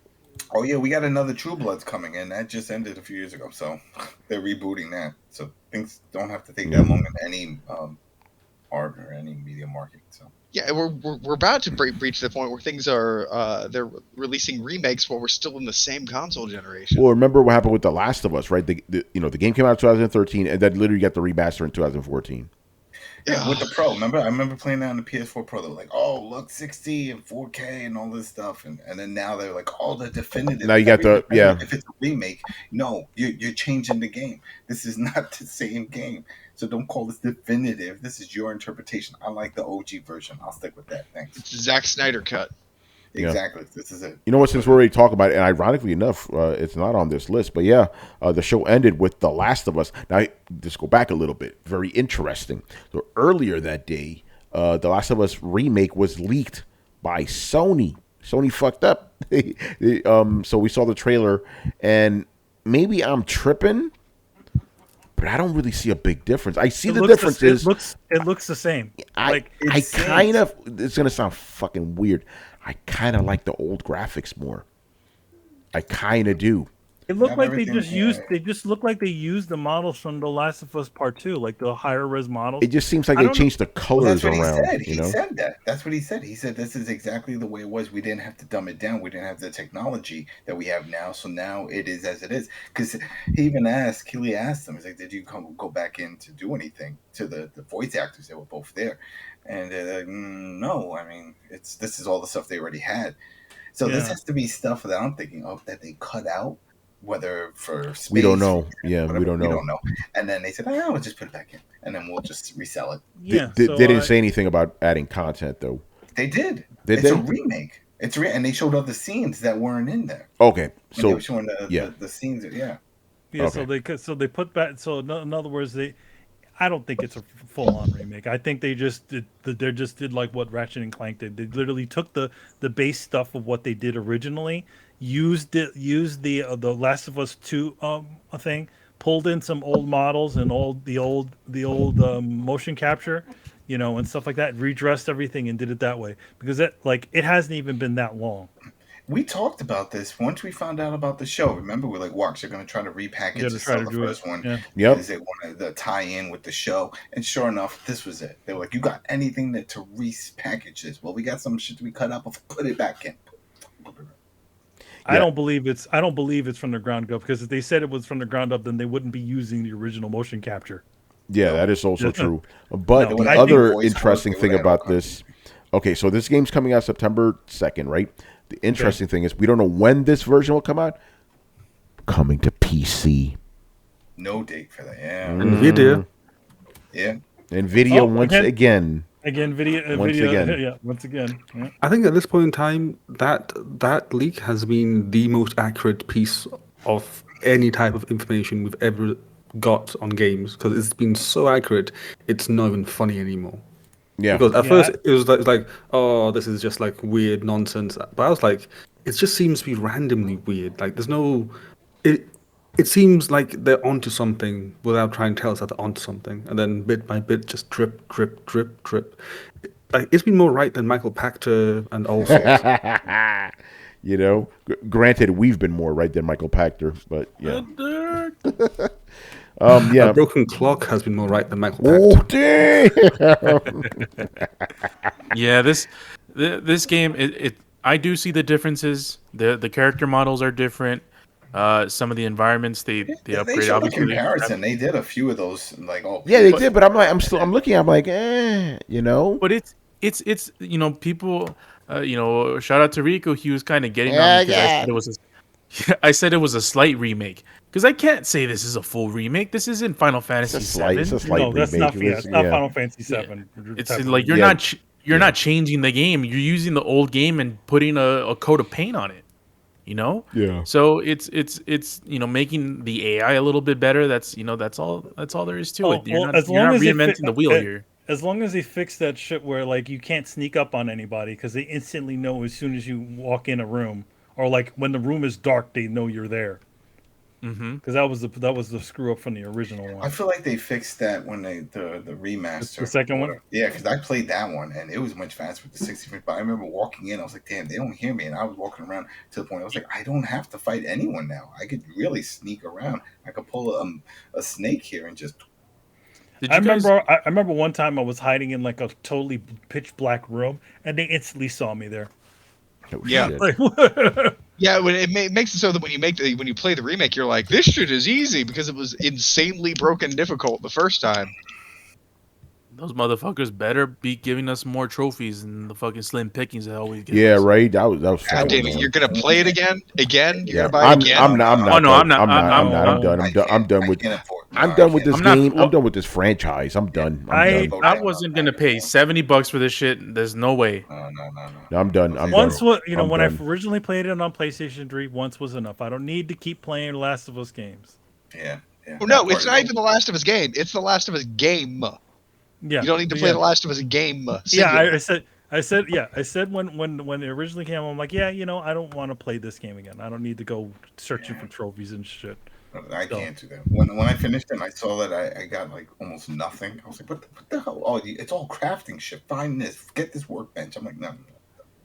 Yeah, no, I'm done. Yeah. Like, again, I'm done with the franchise. I'm fucking done. Well, you know that this is just a lead up to re-release the second one. Oh, right? of course, absolutely. They're gonna re-release it. No, they're gonna have a Last of Us 2 remake. Guarantee you that. This wasn't the big announcement from all this with The Last of Us. It was that multiplayer. The standalone multiplayer. Yeah, this is standalone Oh, multiplayer. it has a story, apparently. Yeah. They're like, oh, this is what everybody's been asking for. I was like, no one hasn't.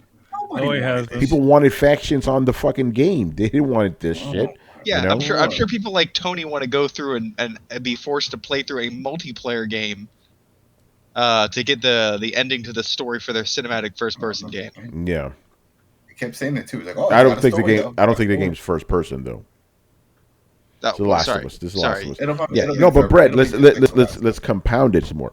So I'm gonna go through a multiplayer game, multiplayer mode or whatever game for a franchise I don't care about. That's like double bad. You know what I'm saying? Well, no, like even this if shit you is. did, I'm sorry. This shit is just a Walking Dead video game now. You know, it's whack. It always was, dude. It But, was. I know. Even if you liked it, right? Like even if you're like, I like the Last of Us series, the original game and the multiplayer game are so wildly different in terms of appeal that there's going to be some crossover, but not enough to make everybody not enough to put story elements in there. And so you're left with this weird decision like, okay, do we put story elements that are non-integral into this and make the whole plot not fucking matter at all? Or do we force some of our core audience to play a kind of game that they didn't necessarily sign up for when they started the franchise? It just reminded me of The Road. Like when I first played it, I'm like, oh wow, this is The Road, but instead of a little boy, it's a little girl. Yeah, it's like The Road. Yeah, I mean, I think it was, that was the main inspiration. But yeah, I don't care. Whatever. And no, I'm not gonna watch that TV show either. Fuck that. You don't want to see Pedro? No, I'm good. Go ahead, Brett. Somebody out there is going to mention like fact like, oh, Uncharted, that was a cinematic game that had a wildly successful multiplayer, and I agree. I'm not saying they can't do it. I'm just saying for anybody listening who brings that up, like, yes, I agree, they can do it, but it's kind of like the same position you put in the Marvel fans in at this point. Like, I want to know what happens in the movie, but I don't necessarily want to watch this long form TV show. But we played that multiplayer when they did it for The Last of Us. This first one had one. And did anybody really like that one? I think Seeker was the only one that played it. I really liked it. As obviously on the internet, there's a very vocal minority that loves this game, but I thought the multiplayer was fucking trash. It's just like every other multiplayer. You run around shooting people. Like, okay, whatever. They claim, oh, you could be stealthy. Sure, nobody did that shit. When I played it, nobody tried to be like. Did nobody try to play like you would play The Last of Us? It's just running around. Blah, blah, blah, blah, blah, blah, blah. I'm like, okay, whatever. Fucking it's like bullshit. when Assassin's Creed tried it. It was the same thing. It was stupid. You can sneak around. No, everyone's jumping from the. There's a reason why multiplayer is just being sectioned off. Give it to those people because it doesn't belong in the main game. It really doesn't. Sorry, people. That was bad multiplayer. But yeah, you don't have to shoehorn in good multiplayer. And that was during that era. That was one of the last vestiges, Brett, of that era when they had shoehorned in multiplayer for no fucking reason. You know, that was annoying. Every game had to have that shit. Oh, it has multiplayer now. It's multiplayer. It has multiplayer, and if you play a multiplayer, you unlock, this thing or this part of the story or this special fucking gun or something like that. Like, here's the thing: what you get for multiplayer in most Souls games? Fucking nothing. A big fat load of fucking nothing. You know what you get for invading people? Possibly losing all your souls. What do you win? Nothing. But you know what? People still fucking do it because it's fun. Turns out if you do something that's fun, people will want to do it. They don't really have to be led into it. It's weird. Yeah. So I don't know. Maybe focus on just making a good multiplayer experience instead of locking some of the narrative behind it. Then again, I've got beef with the whole genre or the whole franchise, so. Yeah, I don't care. I don't give a shit, All right, so I actually do have a quick question to ask. Yeah, go ahead. And this could be considered as controversial, depending on... Richard Bailey Jr., Brian? But this is the facts. So, do you think that they're going to retcon Abby's father at the end of the game? They might. Because you know how in the original, that clearly was not Abby's father, because the guy had a melon account, which is quite high. So, are they going to Anakin Skywalker his ass? Good question. I think they will, because what's his face? Neil Druckmann. Yeah, because Neil Druckmann is just that type of guy. Like, he's too vain not to. Like, I think this is like the new Star Wars thing, where the new thing just has to overshadow the original thing that came before it, and just shit on it in some way. So I think Neil will just say, okay, you know what, this was how it was, but no, this is how it is now. Let's rewrite the history. I agree with Brian. Yeah, I agree too. It's only a matter of time before pod racing gets in there. Oh God. Yeah, I agree with that assessment. But again, whatever. All right, so that's Summer Game Fest. So overall thoughts. It's okay. Yeah, it showed off some stuff. Some stuff that's actually coming out this year, which is what we were always hoping for. Good or bad, at least shit's dropping. I feel like it profiled a lot of indie games and shit we already knew about. Yeah. And I tweeted about this. I think the actual show, the way it was structured, was actually good. It was solid, right? There very few commercials. We had that fucking rock shit. That was like the most blatant one, right? Black Adam. But I thought the show itself was solid. The problem is the games they showed, for the most part, were not that exciting. So that's not really a problem of the show. It's a symptom of a larger problem we're having in the industry right now, that we're not getting the big games that we want. And remember when we said 2022 is going to be the fucking shit, because every game that got delayed in 2021 is coming out 2022. Now every game that was supposed to be coming out this year coming out 2023. So, because some people say, the show sucked. No, the show was fine. It's just the games were not all that because of what's happening in the industry, So that's my takeaway on it. There's some cool things here and there. Callisto Protocol, the Ninja Turtles. But, yeah, this is a grim fucking generation, man. It really is. Like, you thought last gen was bad? This one's worse so far.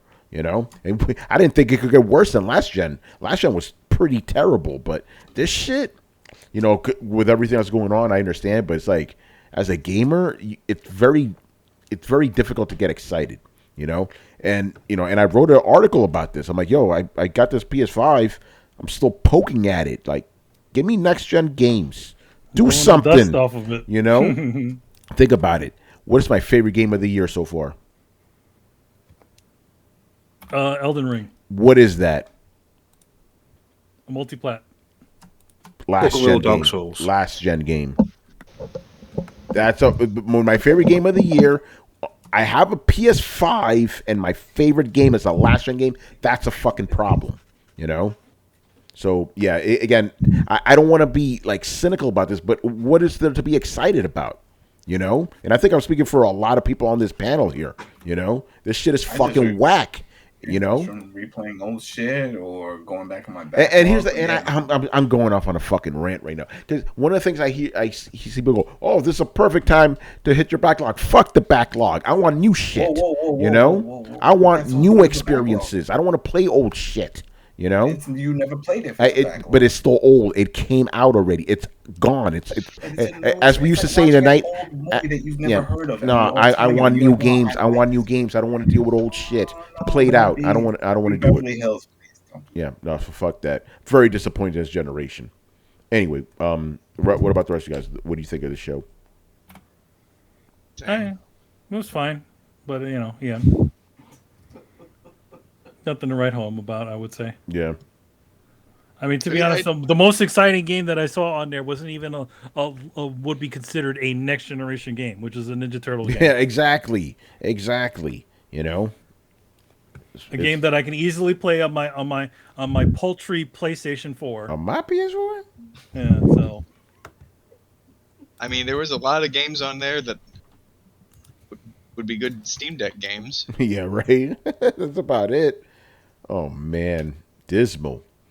All right, we're almost wrapped up. So we got a couple of little things here. Well, we got some other news. We got a couple of things. Yeah, I got a couple of things here. Real quick, rapid fire, because of course, we got the Microsoft thing coming, but then they announced that there's a two-parter, and we'll see. Is Paris linked to that? Do you know? If I knew, I'm not going to tell you. We're not here. Not a surprise. Not a surprise. I mean, they announced it. They're open about it. They said we're doing another showcase that's 60 to 90 minutes, and it's going to be the following week. Yeah, so, that's cool. But again, it's like, here's the thing. I have a hard enough time trying to figure out what they're going to show at the main showcase. What the hell are they going to show at this extra one? They're going to show games. What games? Well, apparently it's going to be 5 exclusives on that. I heard about it. They're going to have 5 exclusives over the course of the fiscal. Again, as bad as PlayStation is right now with games, Xbox is even worse state. They got nothing, Well, yeah, but here's the difference, though.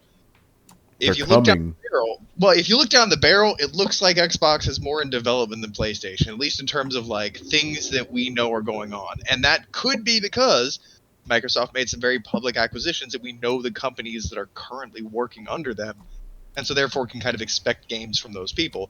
So I'm not saying it's an accurate perception. I'm just saying from where we're standing, it looks like, yep, Sony's got more stuff now and announced.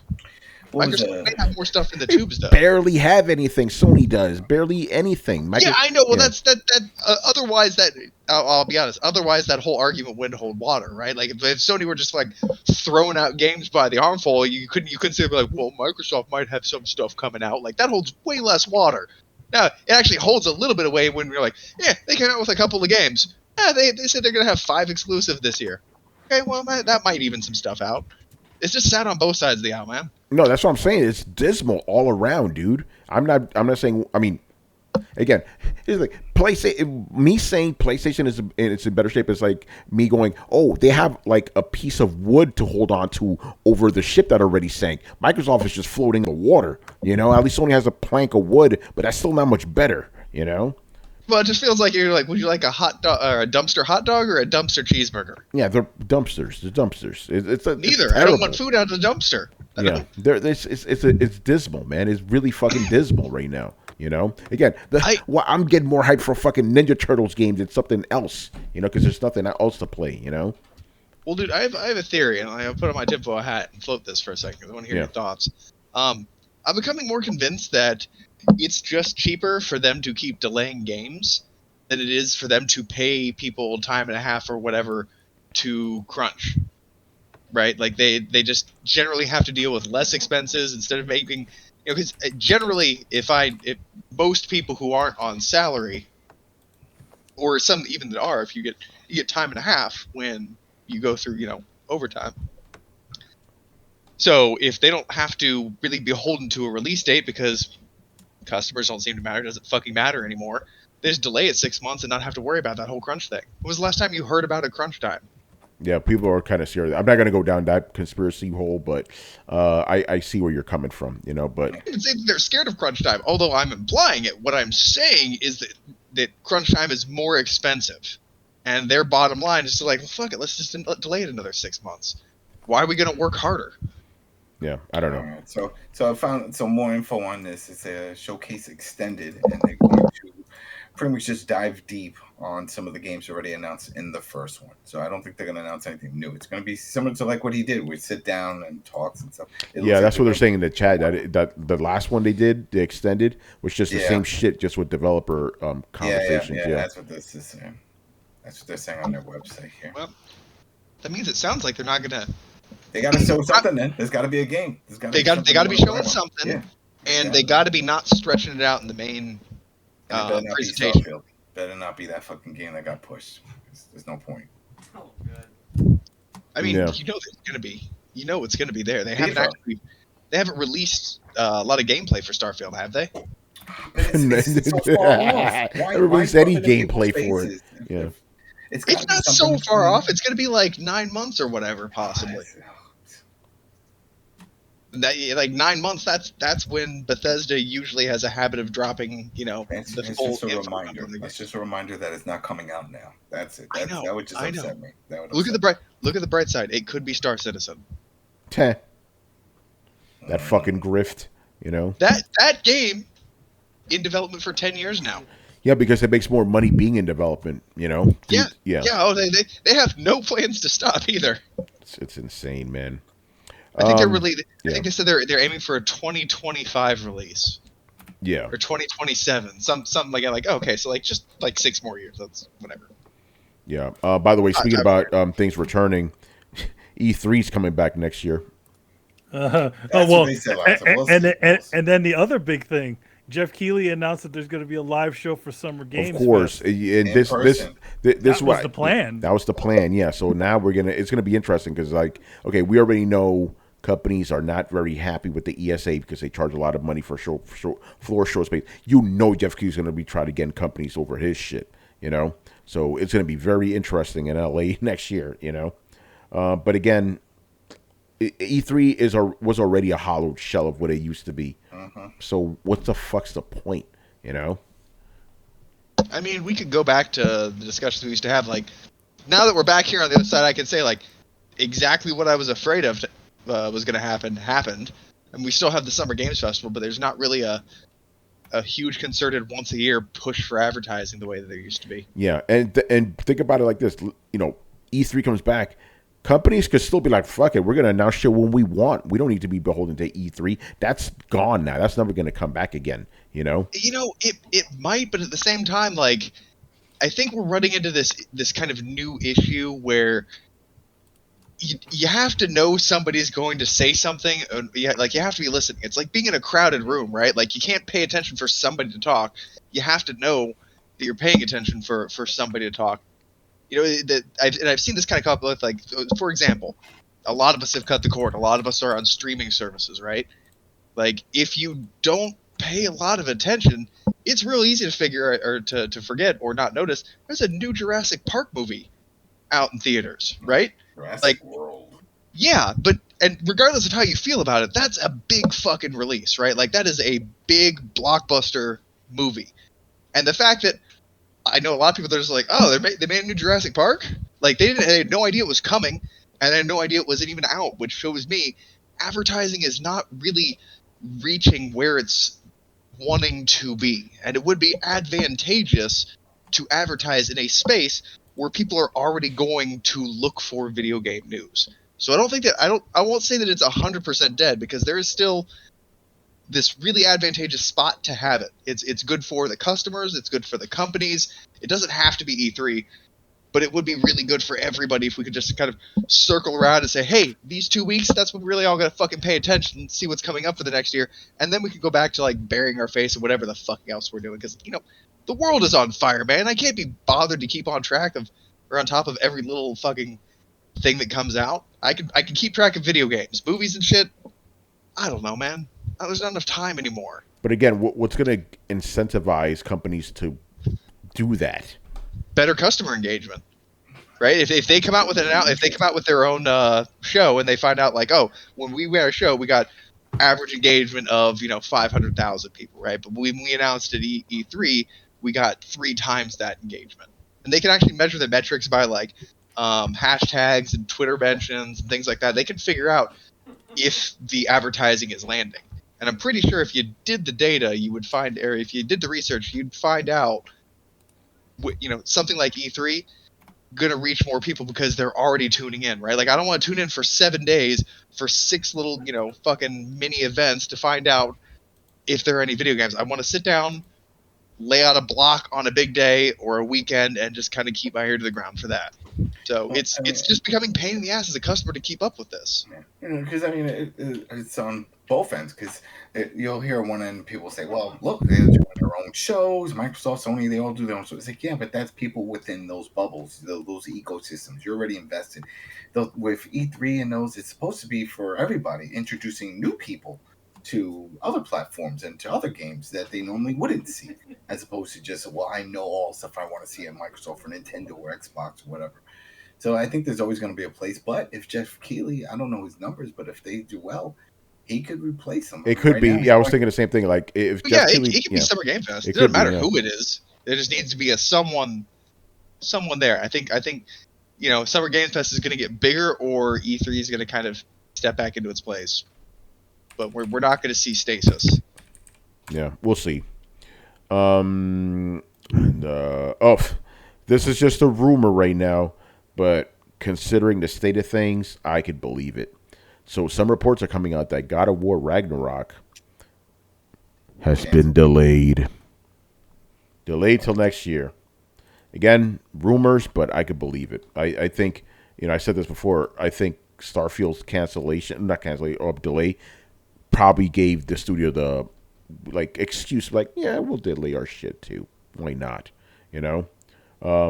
That's just me speculating on my ass right now. But again, on the same way, I'm glad that somebody else is starting to see the whole they have the excuse, they may as well take it. Yeah, that's what I'm saying. Hey, listen, and even if it's for a good cause, hey, now we have time to work on this thing some more. Fuck it, let's do what they did.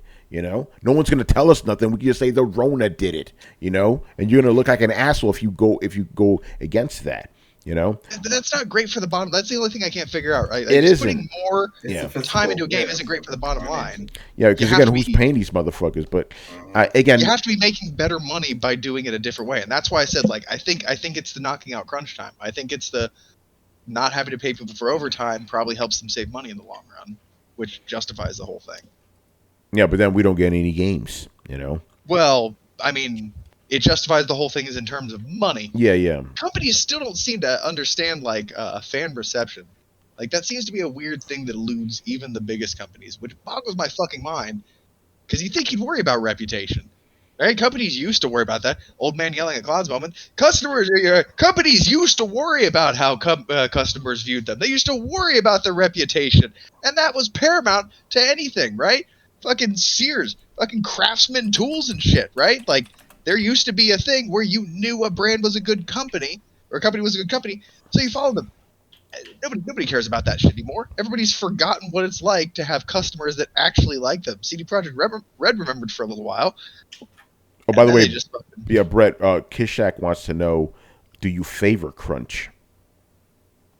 I'm not saying that I necessarily favor crunch. I'm just trying to figure out the logistics, because I've had the same thought that Tony has about probably just lets them tie up some loose ends. And I'm really thinking about it. I'm like, yeah, but the higher ups in those game companies, they're not interested in tying up loose ends. Generally speaking, they're interested in efficiency and getting this shit done and costing everybody less money. So that's what kind of led me to the crunch. I have mixed feelings about crunch. I think that for some people, if they get overtime, it's a good thing. I know people who work overtime, and they have mixed feelings about it. They're like, man, I'm tired as fuck, but I am making so much money right now. So I know the best person to talk about that would actually be Chris Seeley, because he worked at Rockstar Games, and he knows, he could tell us a lot better about what the situation was there. But I remember him when he was working there, and I lived there. He would be working late there all the damn time, because they, at least from what he said, that they had a situation where they, if people are staying, everybody stays. That includes the web team and everybody else. Oh, wow. I'm sure they were compensated for it, though. I don't know what the situation is, because I can't comment on if he initially got any sort of overtime. But I know he did end up staying, even though he a lot of times he didn't really need to. I feel like you guys are missing the bigger point. What's up? What You Crunch? guys? No Crunch, Captain Crunch, Fruity Pebble, whatever. None of that matters. The problem is these publishers and these companies giving out release dates or release windows, building up hype. They have no clue whether the game's going to be ready by that time. They just throw it willy-nilly. You're going to throw a release date to the whole world for them to anticipate it, because they need the fucking hype. They need to build the hype machine. They need people to pre-order games. They need people to build the characters before the game comes out. They need to do all this stuff. So why can't they just figure out when the game's gonna, like, we used to be able to figure out when a game was gonna come out. It ain't cost as much. Well, yeah, And it's bigger teams now, yeah. Yeah, back then they didn't cost as much, and they didn't need as many people, specialized people doing different things. If one part of the team isn't able to hit it, that affects everybody else. Yeah. So, and then not to mention, if the director or the top people make a huge change to the game, that takes time. So, like, initially, delays are a good thing, because it just means that, well, granted, I do feel like, again, like I think what was said earlier, that I think the companies are afraid of what crunch the idea of crunch publicized has on things, nowadays. But, and there, it seems like maybe they might be listening to the developers and be like, yo, this shit ain't ready. Don't, you know what I mean? Like, as opposed to like Cyberpunk, which I'm sure all those heads of those other departments were saying, dude, we can't make this work. This is crazy. Like, we have still so many things that are unfinished here. Yeah, but couldn't they just push the announce date like 6 months back? Like, that's the thing. Well, I'm just saying, maybe give yourself a healthier release. There is a lot more to release dates than just, hey, we just picked a date.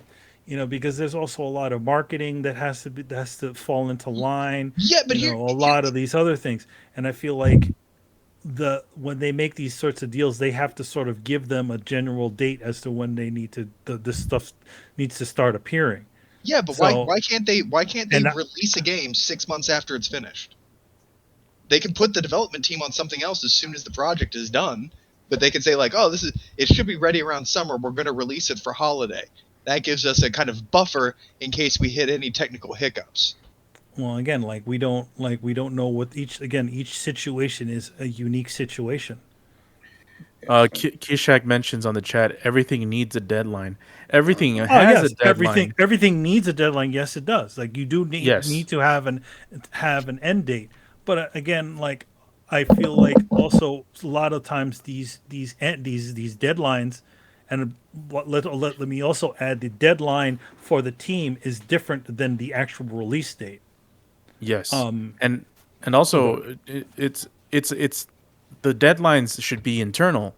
They shouldn't be released to us, because and obviously they don't behold to these deadlines, because every game's getting delayed at these times of days. So maybe if you didn't announce your game 4 years ahead of time. Well, yeah, roll back to that. Hey, 8 months ahead of time. Here's when our game's coming out.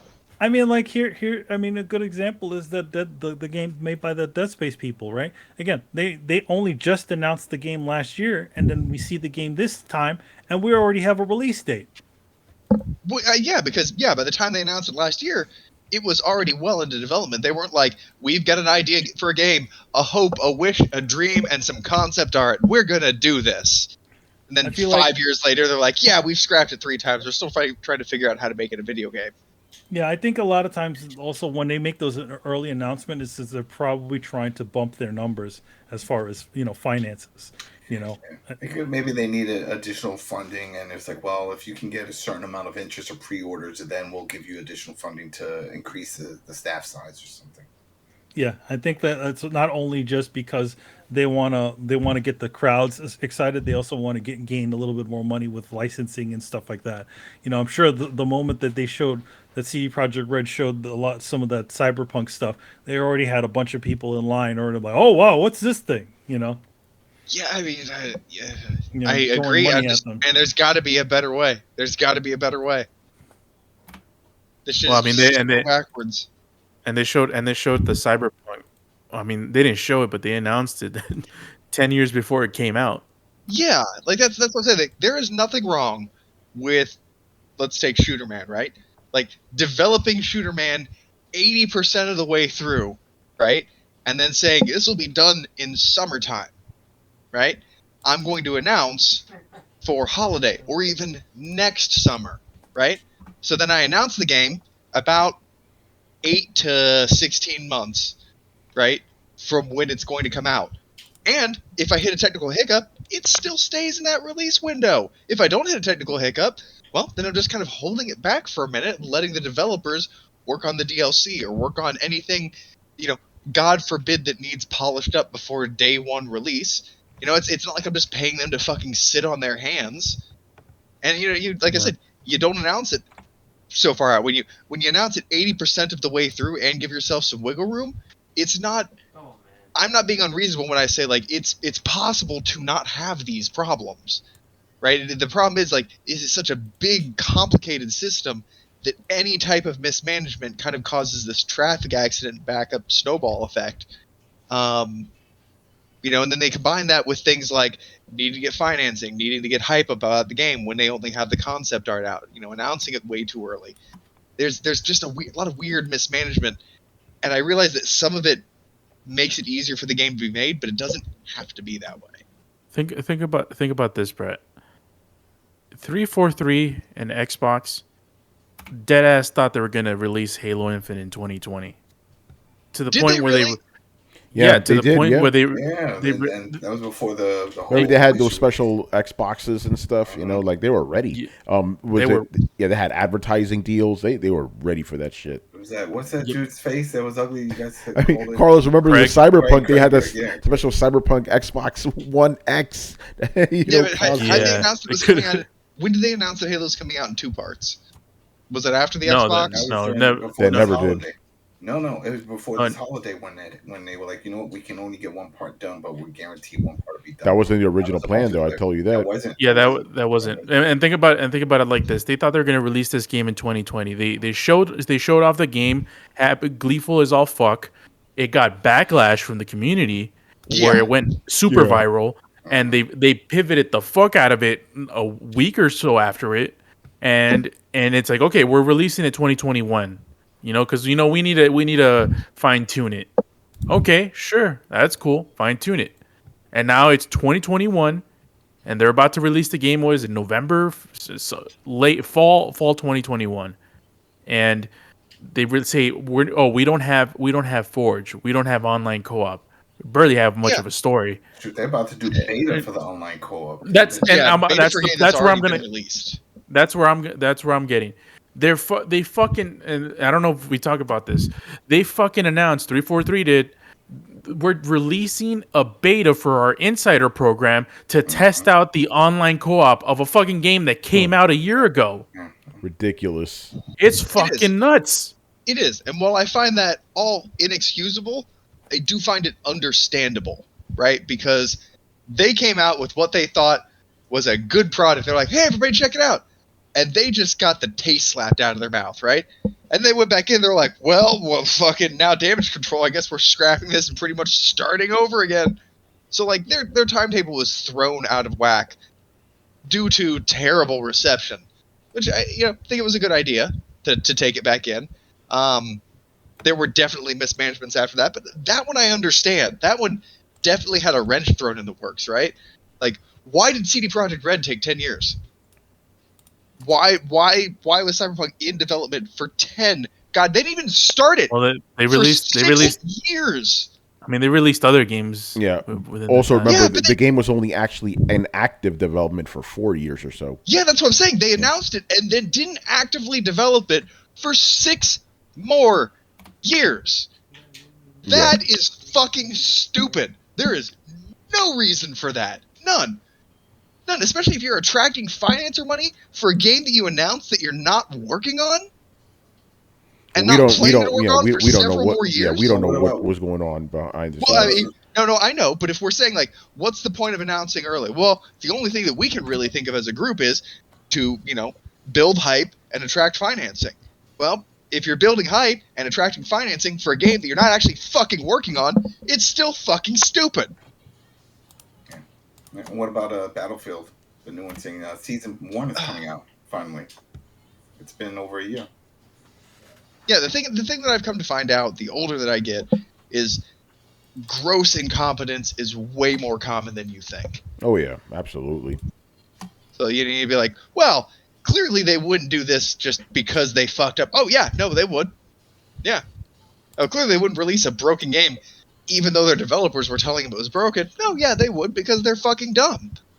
They would announce a game 10 years ahead and then still not work on it for another 6 years while people are getting angry at them. People are angry at them for not having a game out that they hadn't started working on.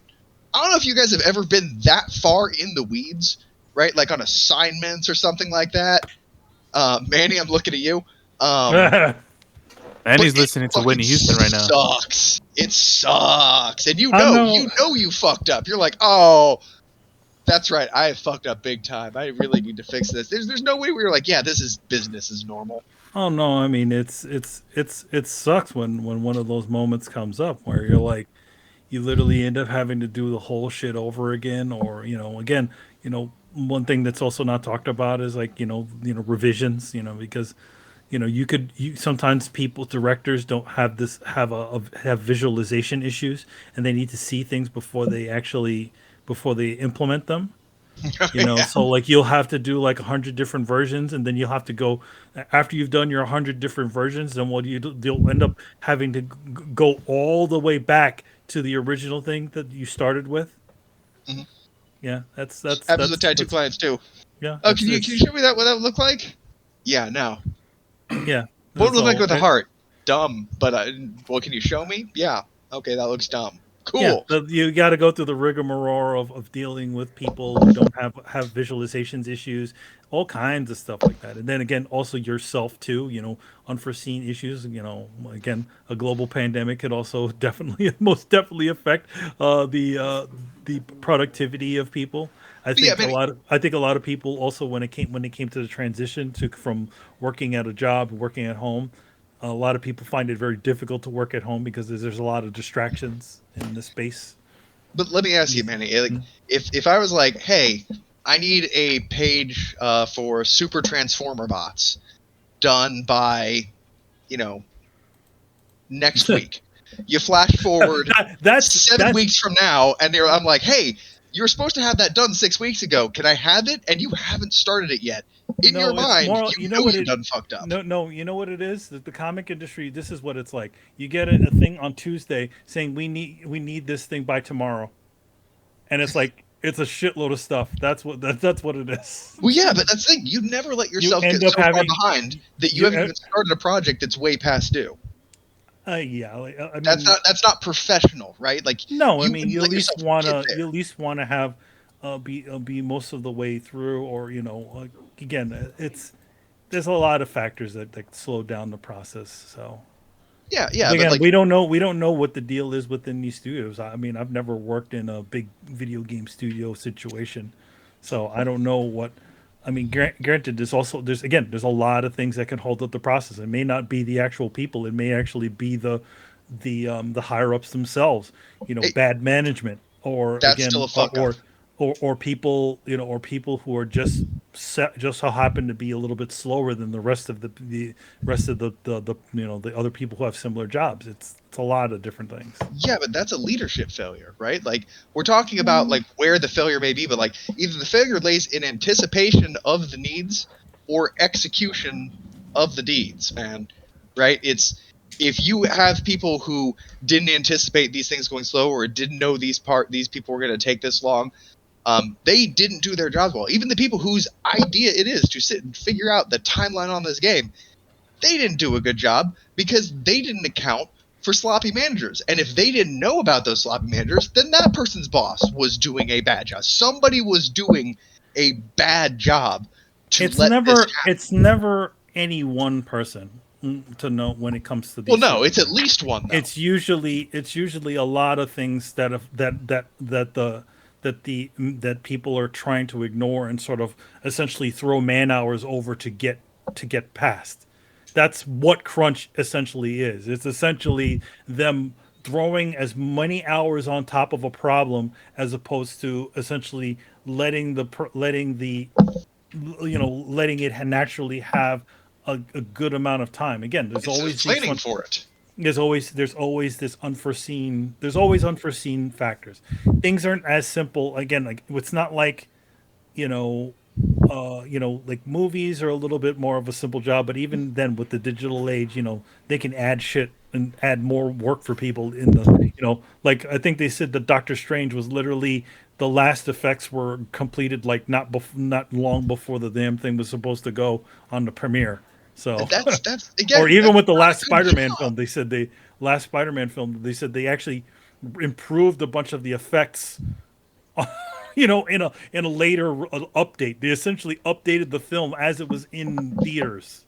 Yeah, but so like answer me this. Like, why do we give companies such forgiveness when there's clear like all of these things are a result of incompetence somewhere in the company, right? Like my dad was a middle manager. I understand those jobs, and those jobs are actually important because you're trying to anticipate the needs of the people around you. You're trying to oil that machine. If that machine is getting oiled, it's because somebody isn't oiling it correctly, and somebody is not great at their job. And it could be just one or two or dozens of people in a fucking company, but I don't see why we sit back and be like, well, sometimes it just takes 10 years to develop a game. Like, no, like I want a good game and a well-developed game as much as the next guy. And I can not be angry with them, but clearly still recognize that, like, yeah, if it took 10 years to make a game, you fucked up somewhere.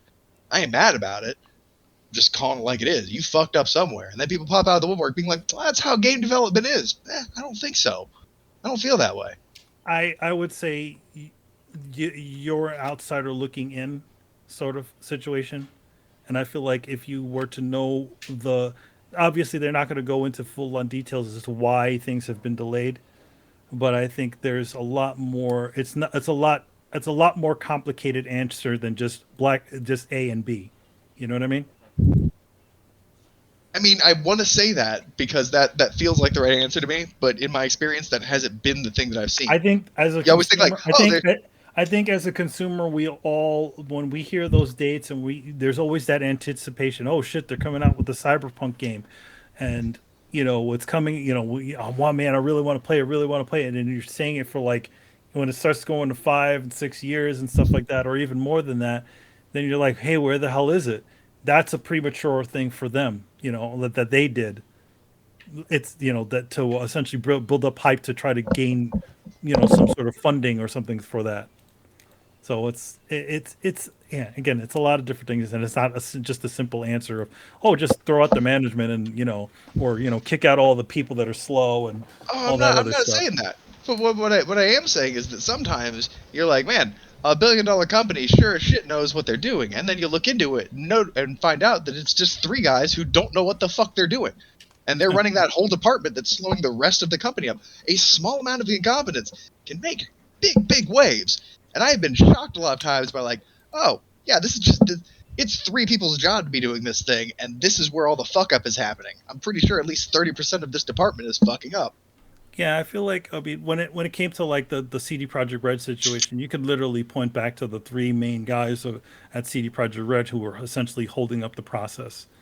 That those guys had to be more hands on, and they had to approve things. They kept up adding things. Yeah, it's usually upper management is the problem. But it's again and then falsely thinking that they can literally throw as much essentially throw as much time on it as possible to try to address it in the last minute. And that is a key point of bad management. I know this for a fact. That is like a well-known bad management thing. There's a saying: you can't throw 9 pregnant women in a room and make a baby in a month. Right? There's a thing that is known where you take on people where you get decreased productivity based on the amount of people that you're adding to a team and for a certain amount of time, and you're actually supposed to plan for that. There's an equation that you kind of plug in, like, well, if I have 1 person, I'm going to experience a 20% delay in efficiency. If I have 2 people, it's going to be 30. If I have 3 people, it's going to be 35 or something like that. But I've seen it. So again, like, you can't account for these things.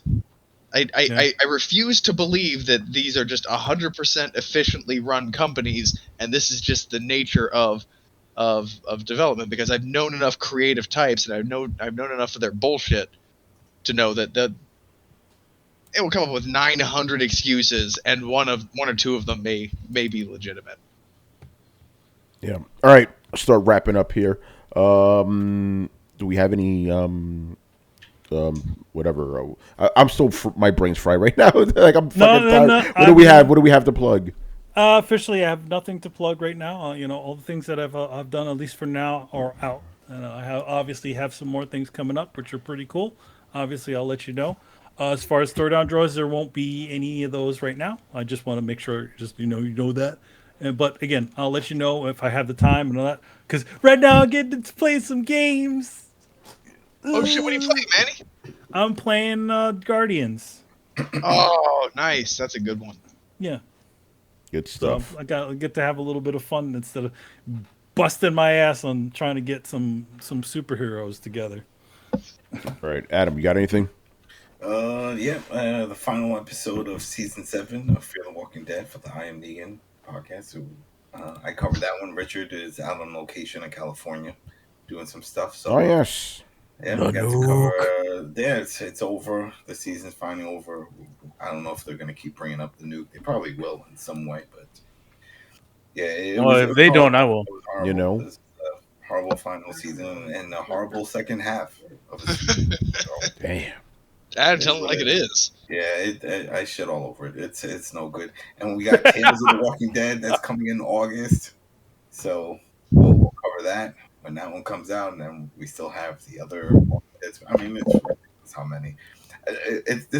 I'm putting them in the same boat as just like with Microsoft with all the studios. It's like out of all the shit that you're producing, you gotta at least have one diamond, right? It's like it can't just be manure everywhere.